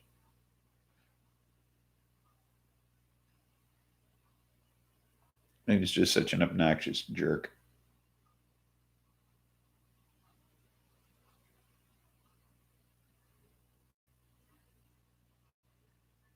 Hey, no prob. That's what we're here for. To converse.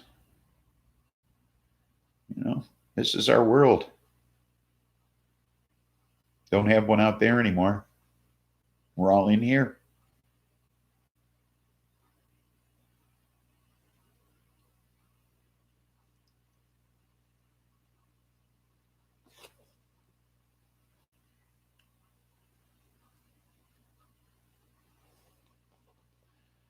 So I'm selling my pool table.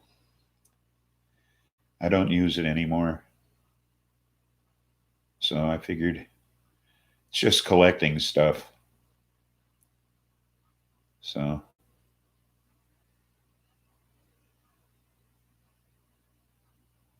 wow, you guys known each other that long, huh? I've known you folks about a year now. From when Dog and I used to do the show together last summer. From when my hair was blue.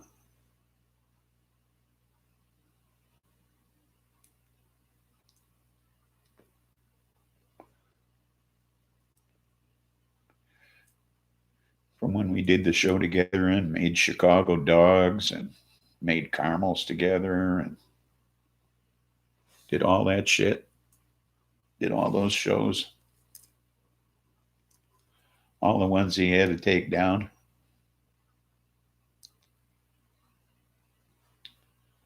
All that fun we had together last summer. Blue hair, yeah. Remember that?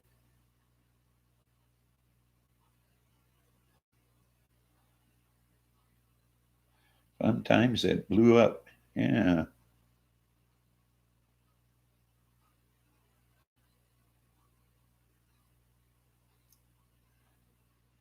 And I showed you guys how to make an authentic Chicago hot dog one day.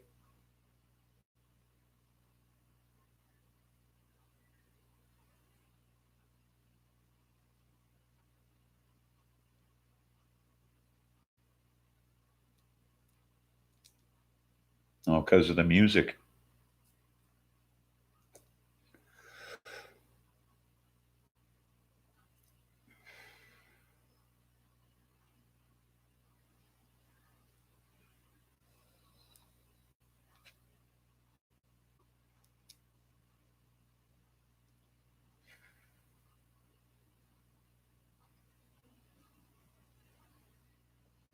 Yeah, well,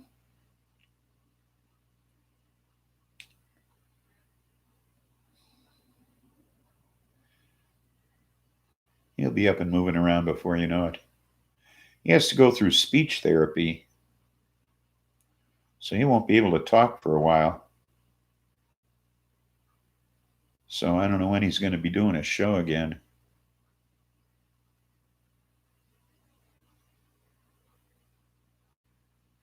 What happened? Why'd you stop doing it, Katie?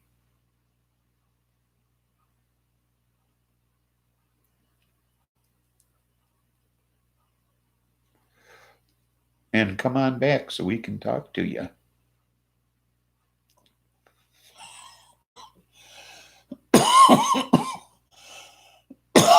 Oh, trolls. I see.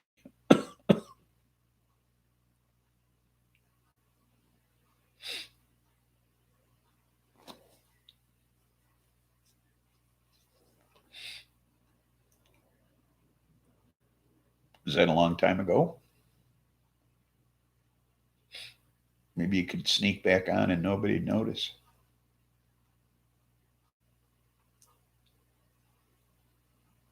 You know, maybe the trolls wouldn't see you.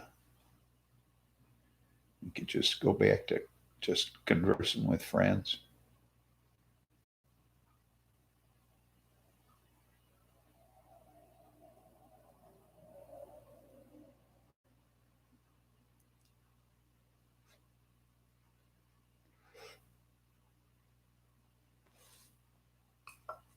we could just come on and talk to you and stuff, and maybe it'd be safe.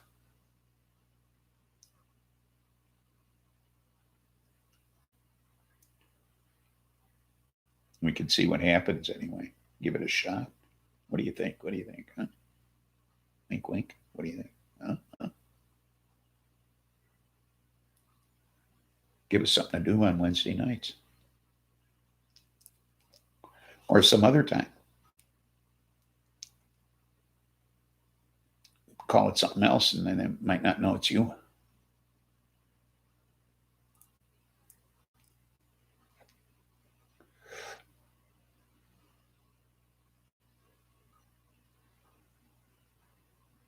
There we go.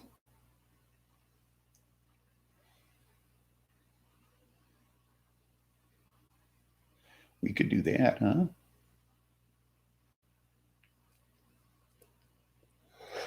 Get together somewhere else. Some secret clandestine meeting somewhere else. Just a small circle of friends.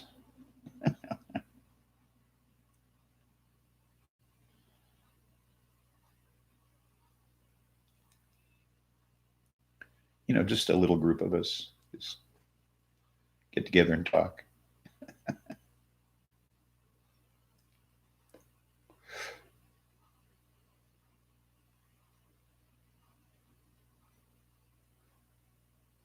Always one to bring back. There you go.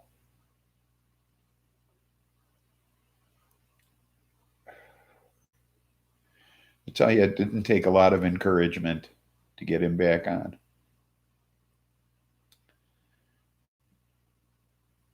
I mean, he said he wouldn't come back on unless it was on my show. And believe me, it didn't take a lot of encouragement to get him back on.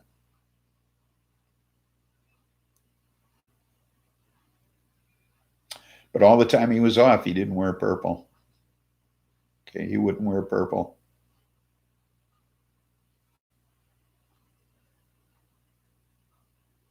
It was weird not seeing him in purple, too. That was weird. Because, he always wore purple. A purple something, but no purple.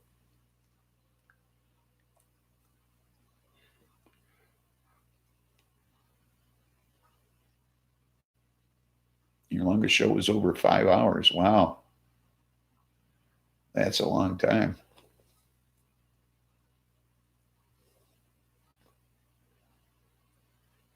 Yeah, right. No purple. Now, I know, strange as that may seem. He vowed he wouldn't wear purple until he went back on the air, and he didn't. So, he, like me, man of his word. So.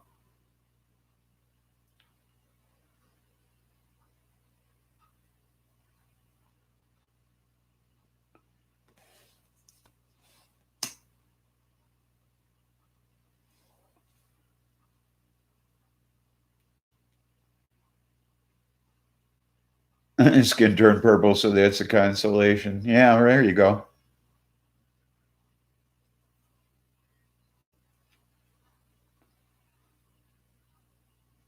Oh, Adelaide had been to ladies' night. Oh.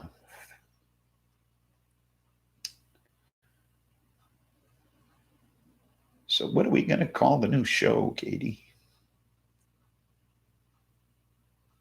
Out of This World?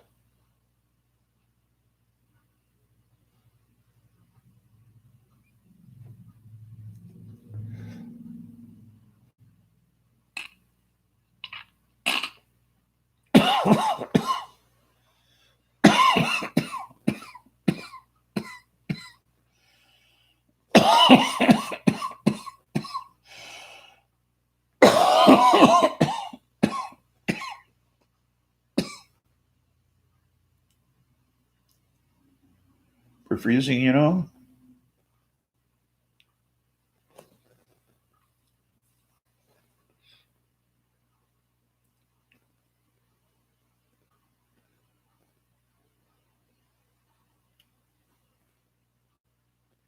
bruising.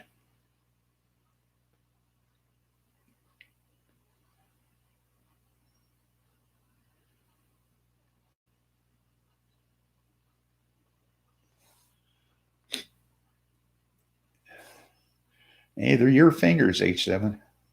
Can't blame it on anybody but your fingers.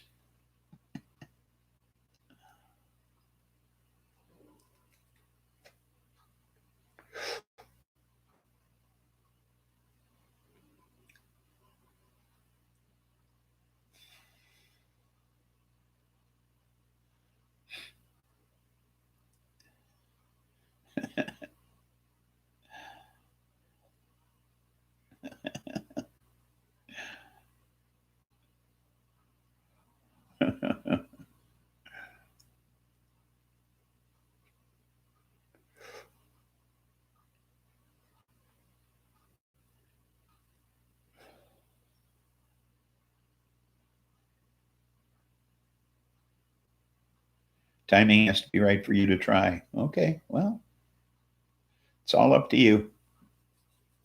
I'm not pushing you here. I'm not pushing you. It's, just suggesting. That's all.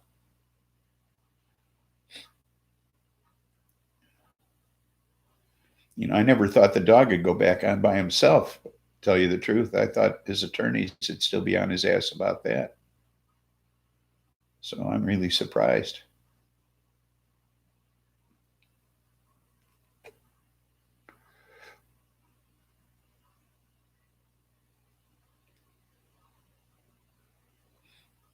Yeah, I'm surprised he's getting away with it. Tell you the truth. So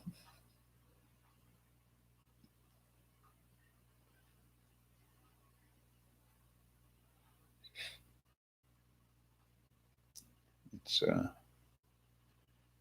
it's not something I thought he'd risk.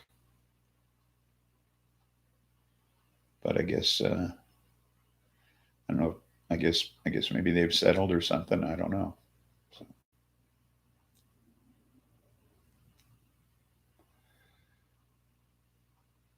you think it was a surgery in COVID-19 that did it? Maybe. Maybe it just the thing is I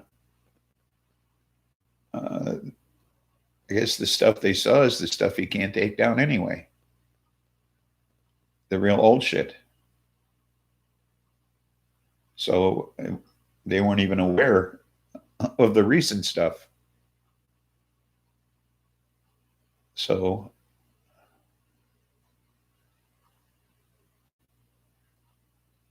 being part of a lawsuit sucks. Yes, it does. Yes, it does.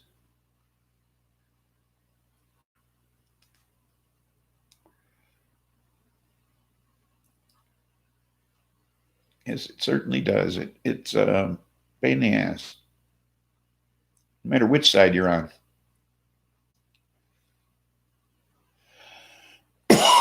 Just plain dealing with lawyers sucks. That's the suckiest part is dealing with lawyers.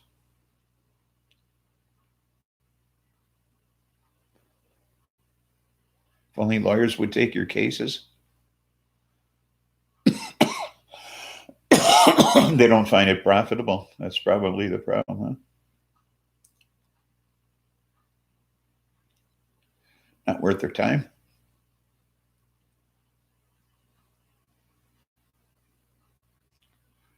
That's generally the case.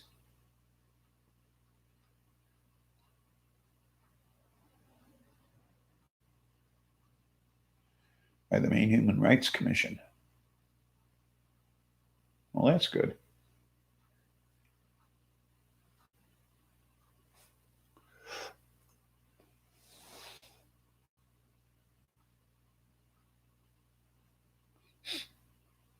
Yes. Well, yeah, it's, Shakespeare said, kill all the lawyers, You got a point.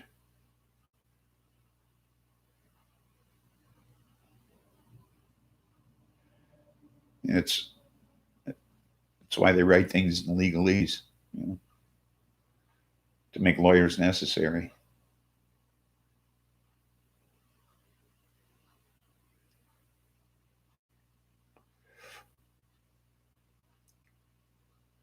You know, I mean, if you could make sense of the law, you wouldn't need lawyers, you know.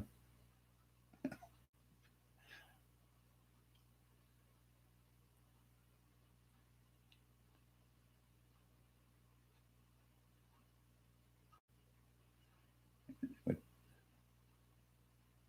bureaucratic nonsense, exactly. You know. What's surprising is you don't need to be a lawyer to be a judge. You know,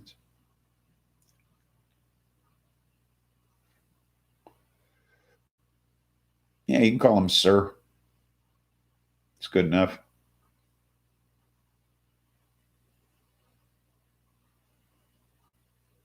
Yeah, your personal bias, yeah. I think it shows enough respect to call him sir.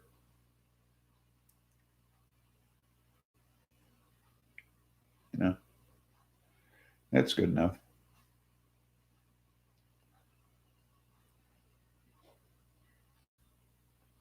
You could call him prejudge. You know,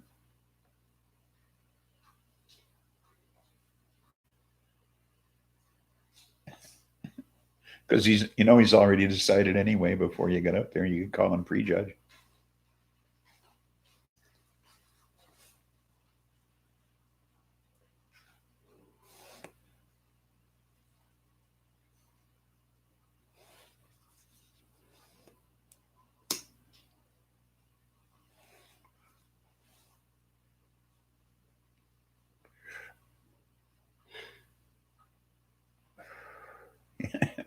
Yeah, he's already decided.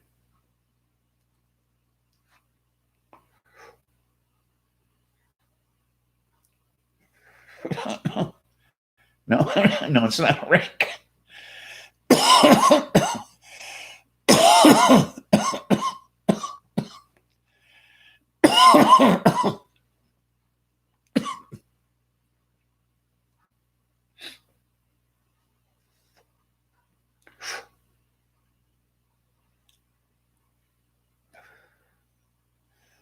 So where are you guys going this week?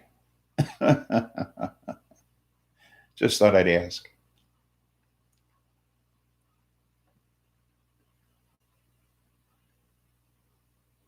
Not in civilian court. They don't prejudge. You're going up. Yeah, I'm getting higher myself. That's where I'm going.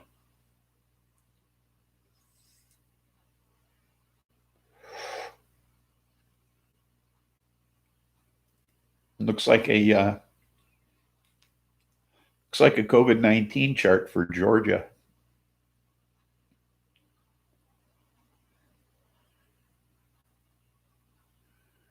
Oh, it's not rank in civilian court. Oh, there is no rank in civilian court. Okay, Adelaide, we'll wait for you.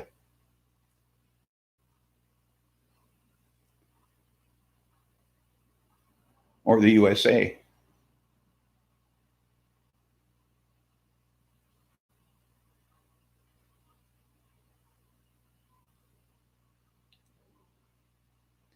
Yes.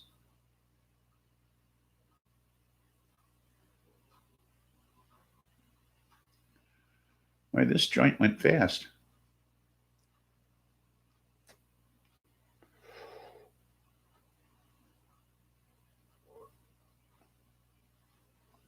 Pure mirth. Aha.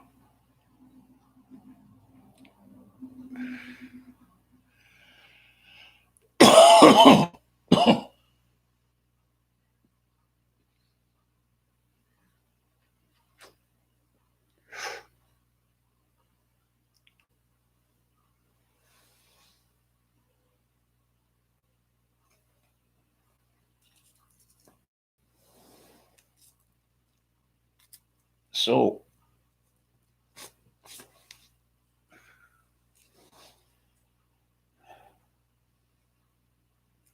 how are we going to get Bernie back in the race, folks?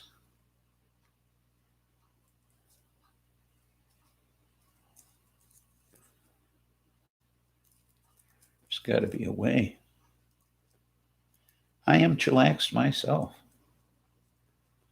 I went through that third one so fast, though.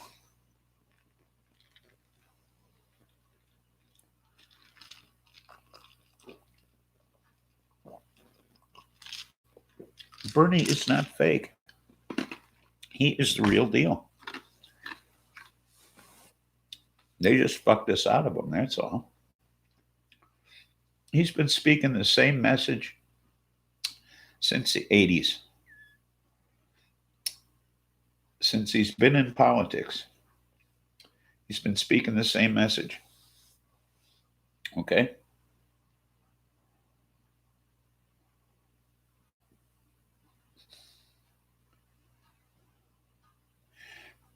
He didn't bow out. He suspended his campaign. He never dropped out. He suspended his campaign. He still holds his delegates. He never gave them up. Okay? He did not drop out.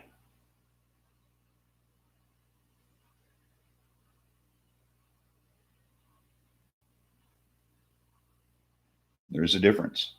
Okay.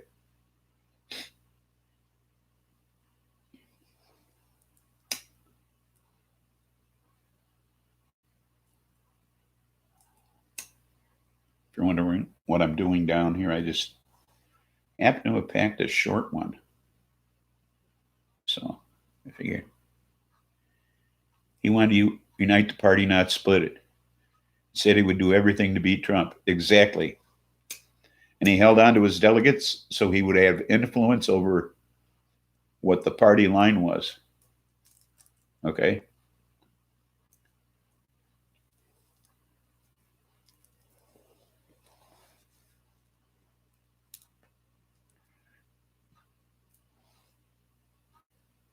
He wants to make sure Trump is out of there, but he also wants to make sure that part of the talking points are part of his platform. Okay, he wants to make sure that part of the platform of Biden's is part of his platform too.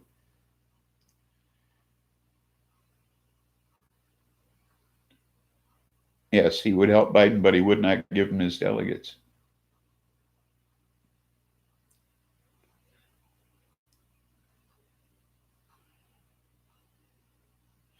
No point in running if you know you're going to lose. You don't know you're going to lose. You got to understand, he just has so much grassroots support. Okay? So much grassroots support. You can't say he can't win. No, if he's on the presidential ballot, he can win. Even as a write-in candidate, he could win.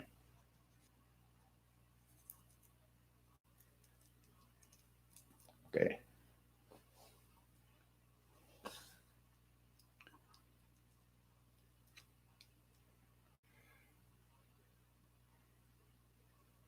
I mean, he has the support. There's no doubt he has the support. Okay. That was another thing they brought out in this Vice special that I watched, is that he was holding these huge rallies, okay, all over the place. Nobody else was drawing the crowds he was drawing. And that never came out in the news.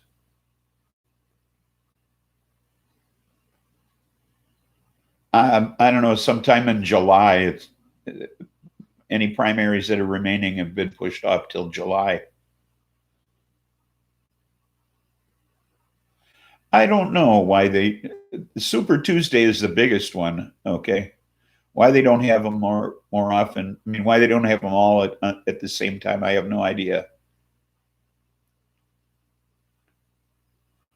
That's why they fight to keep him down. He will go after their donors if he were to win.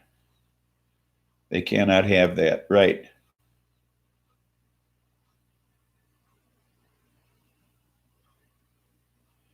make this political show, and if you, that's why. Exactly. Well, he is so fucking powerful, they can't afford to have him as candidate because it's ridiculous. Okay, it's just fucking ridiculous. They so not want him to be president that they'll do anything they can to keep him from being the candidate because they know full well he'll win.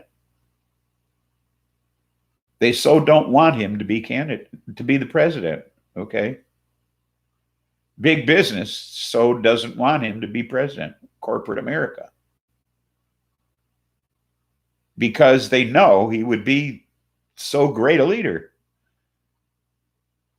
Okay, because he's got the backing of so many people. He says all the right things. He wants to do all the right things. He's the one not phony. The one not phony we have.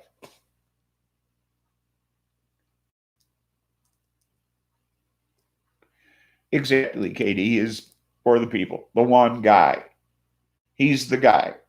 Okay? He's the guy everybody thought Obama was going to be. Okay? They thought, oh, we put a black man in the White House. He's finally going to do the job everybody wants the president to do. And he was lame. Okay?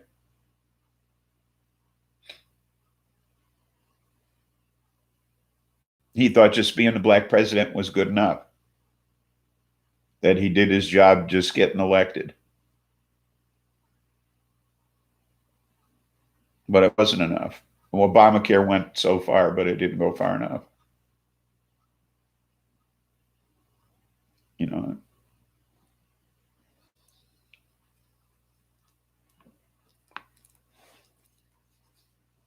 Right. Hasn't changed his message in 40 years. Exactly. It's always been the same. And that was another thing they left out of the media is his following in both the black and the Latino community. Okay, they never showed any of that. What was going on when he was campaigning? Okay, the following he had. Okay, they showed it in this Vice special, but they didn't show it in MSNBC, CNN. They never covered any of that. Okay.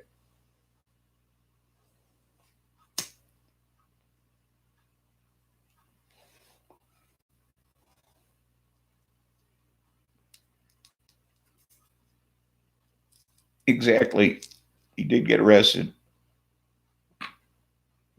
Anti-war demonstrations.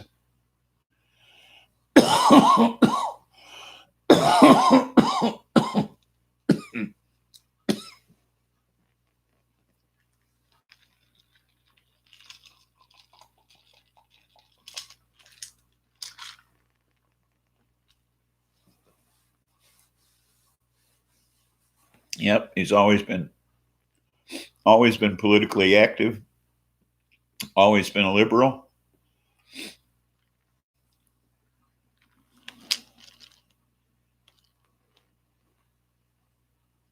A junior senator, yeah.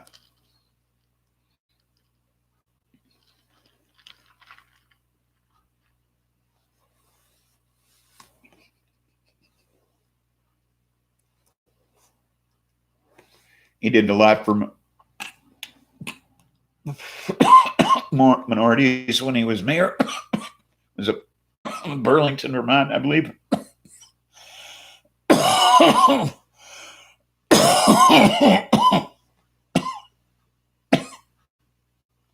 He is a shoo-in. All they have to do is make him a candidate. Okay? That's all they have to do.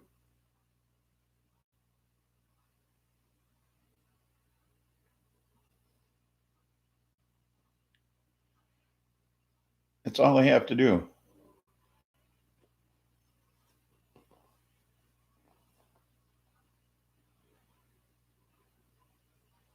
You're right, he is. He's fiercely more cognizant than Sleepy Joe. Joe Biden is it nearly as oblivious as Trump. Trump lives in a fantasy land. Joe Biden knows what's going on in the world, but I don't think he's any closer to solving things than Trump is. Okay. On the other hand, Bernie understands everything. You're right. Biden is almost a Republican. In fact, I believe he flipped at one point in his career. Okay. So he's just another corporate puppet. Okay. He's definitely not a people person. Okay. Pardon the pun. His blood's too rich. Exactly. Okay.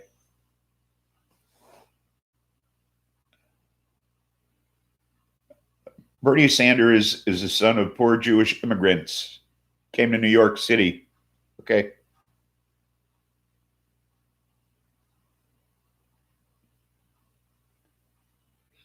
Right. You're right. They picked him to get the swing Republican vote. Precisely. To carry Ohio. That's what they did. They picked him to carry Ohio and Michigan. Okay. Minnesota. Those states that Trump carried last time.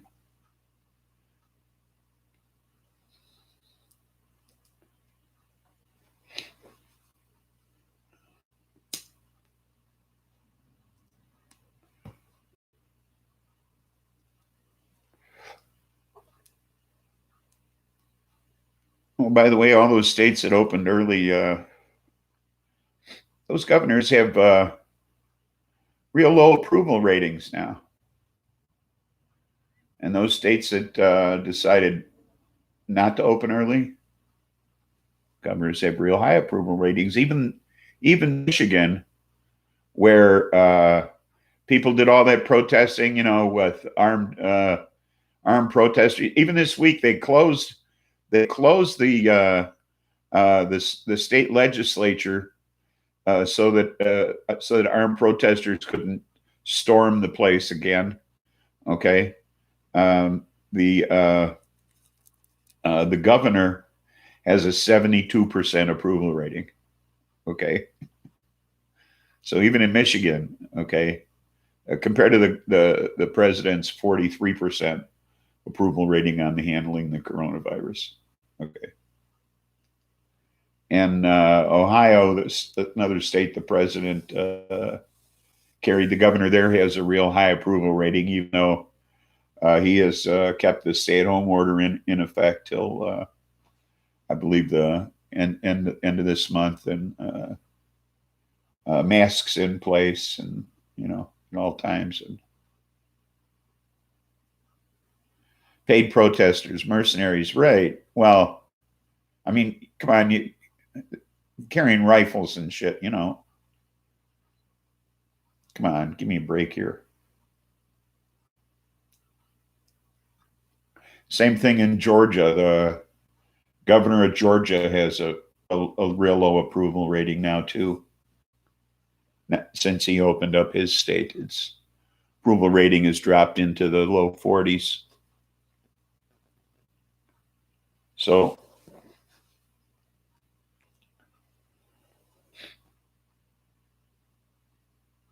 Pokemon with an AK.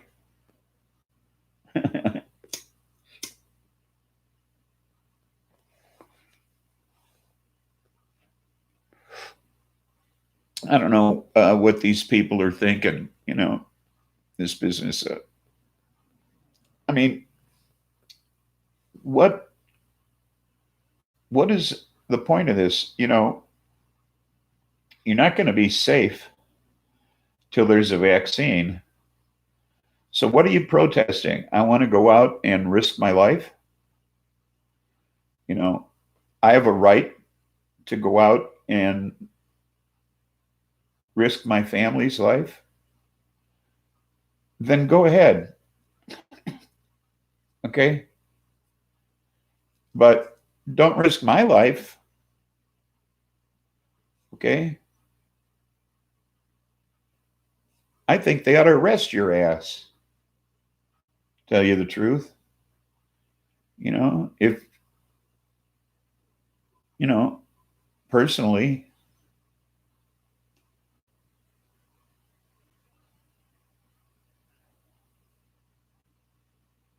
I think they ought to fucking arrest your ass if you're not abiding by the law. If the governor says you're supposed to wear a mask, then wear a fucking mask. If you're not wearing a mask, then they ought to arrest your fucking ass. Throw you in a cell with 6 other people that didn't wear a mask. Try to keep your distance, motherfucker.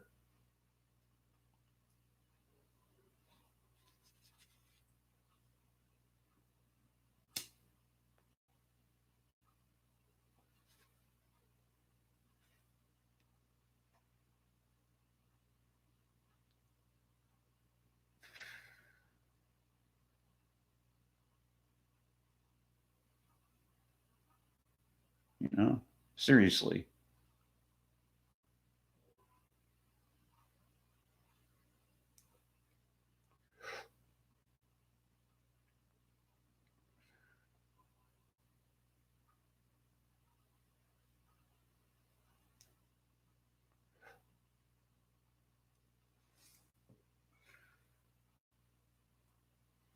I play games with my health.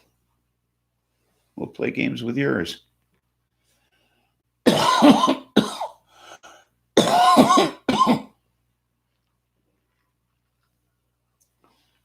Well, hey, let's weaponize it against these assholes that want to weaponize it against us. Stupid is as stupid does, right?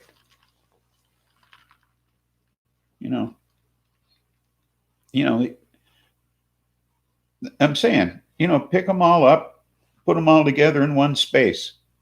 See, then see how they feel about it. You want to be without a mask? Here, we'll put you all together and see how you feel about it then.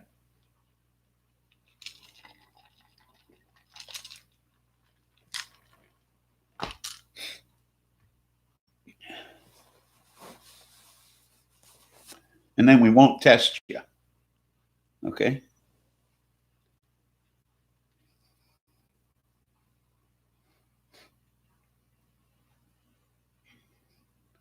They experimented with crops, pests, weeds. They turn it against humans. Elites engineered to resist viruses while the earth is doused in death.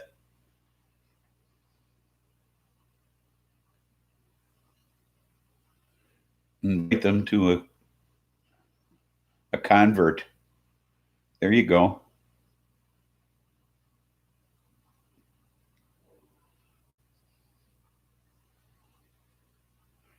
All these people that don't want to wear masks, let's just put them all in one place without a mask. And then when they all get sick and die, concert. Yeah. Yeah. Well, who can we get to play to them?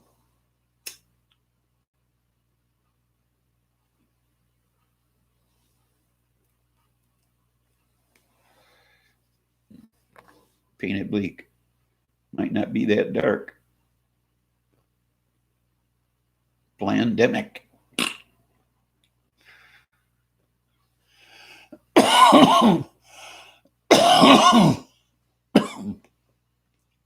Let's see. Is that a band? No music. Just lock them in? Okay.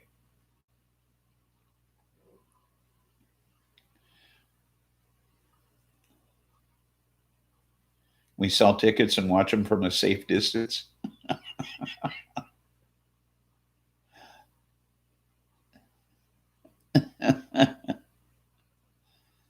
Call it a rally. Call it a Trump rally.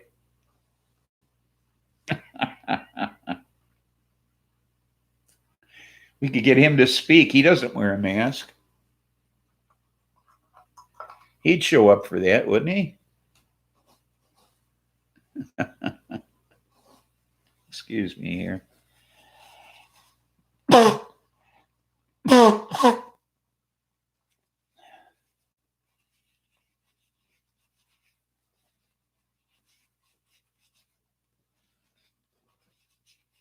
I mean, after all, they'd all be his followers. He'd certainly show up for that. I mean, he wouldn't miss that for the world. They'd all be his people. He couldn't pass that up.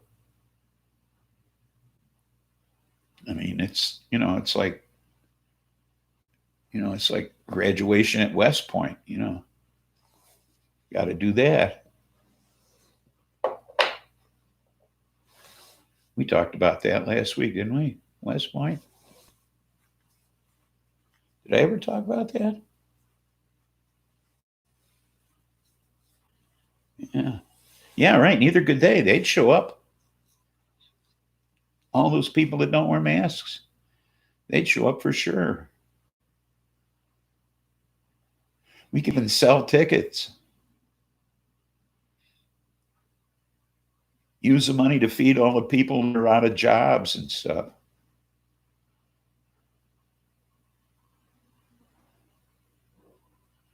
We wouldn't use it to pay rent because landlords don't need the money. Just use it to feed the people.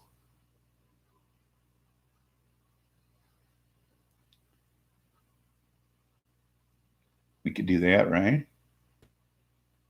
That'd work.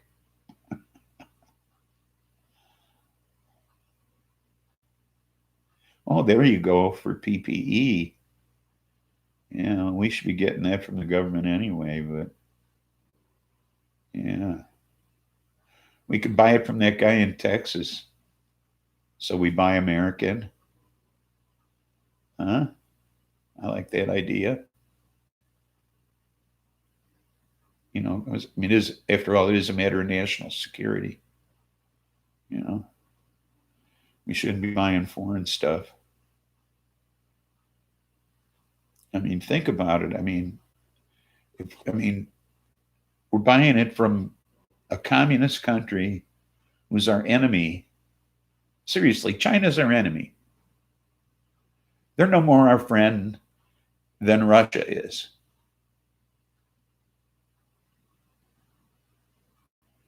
I don't know if I got mine. I haven't gotten a bank statement. So I don't know. Which is weird because I should have gotten my bank statement. So I don't know what happened to my bank statement. Anyway. So I don't know if I got my stimulus. But so I don't know if I got that or not. But China's not our friend and never has been.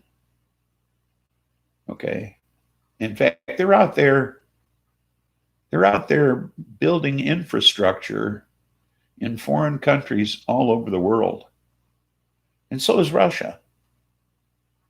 Okay, I don't know if you're aware of that.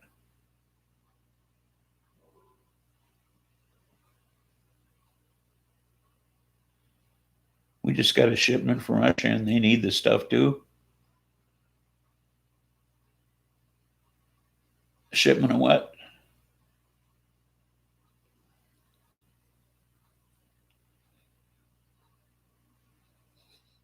But they're building infrastructure in other countries. Okay? OPPE. I know Russia's the second sickliest country in the world right now, next to us. But Russia and China are building infrastructure all over the world in depressed countries to make them beholding to them. Okay, all over Africa and Southeast Asia. Okay, and They're building roadways and such to make it easier for them to travel throughout all the rest of the world and expanding their empire while we're just kicking back. Hi, age 7. Didn't know you went away. But they've been doing this for some time now. Okay. Because, you know, China's imperialist. Okay. They're expanding their empire. Russia's doing the same thing. Okay. They're expanding as well. You might not realize that, but that's what's going on in the world. Okay. And I don't know that there's any way for us to stop it except through financial support, okay, to these other countries, which is what we've done in the past. But we need these countries as allies, and this is what Trump has done, is alienated a lot of these countries by cutting off support,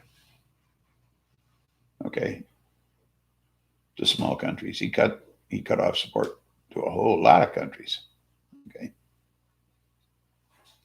and that's how these other countries like China and Russia get their foot in the door to these other nations, and we lose their support. And shit happens, okay, worldwide, and we can't allow that to go on. I have to end this. It's getting to be supper time. So, folks, thanks for being here today. Appreciate it. And tune in Tuesday, please. And we'll do some music. I'm undecided. Oh, hi, Adelaide. I was just going to kind of close things up here. But please tune in Tuesday. And we'll do some music. I'm undecided at this point what it's going to be. But I'll pick something out. And it'll be okay. So don't forget, there's nothing funny about peace, love, and understanding. Hopefully see you next time. Bye now.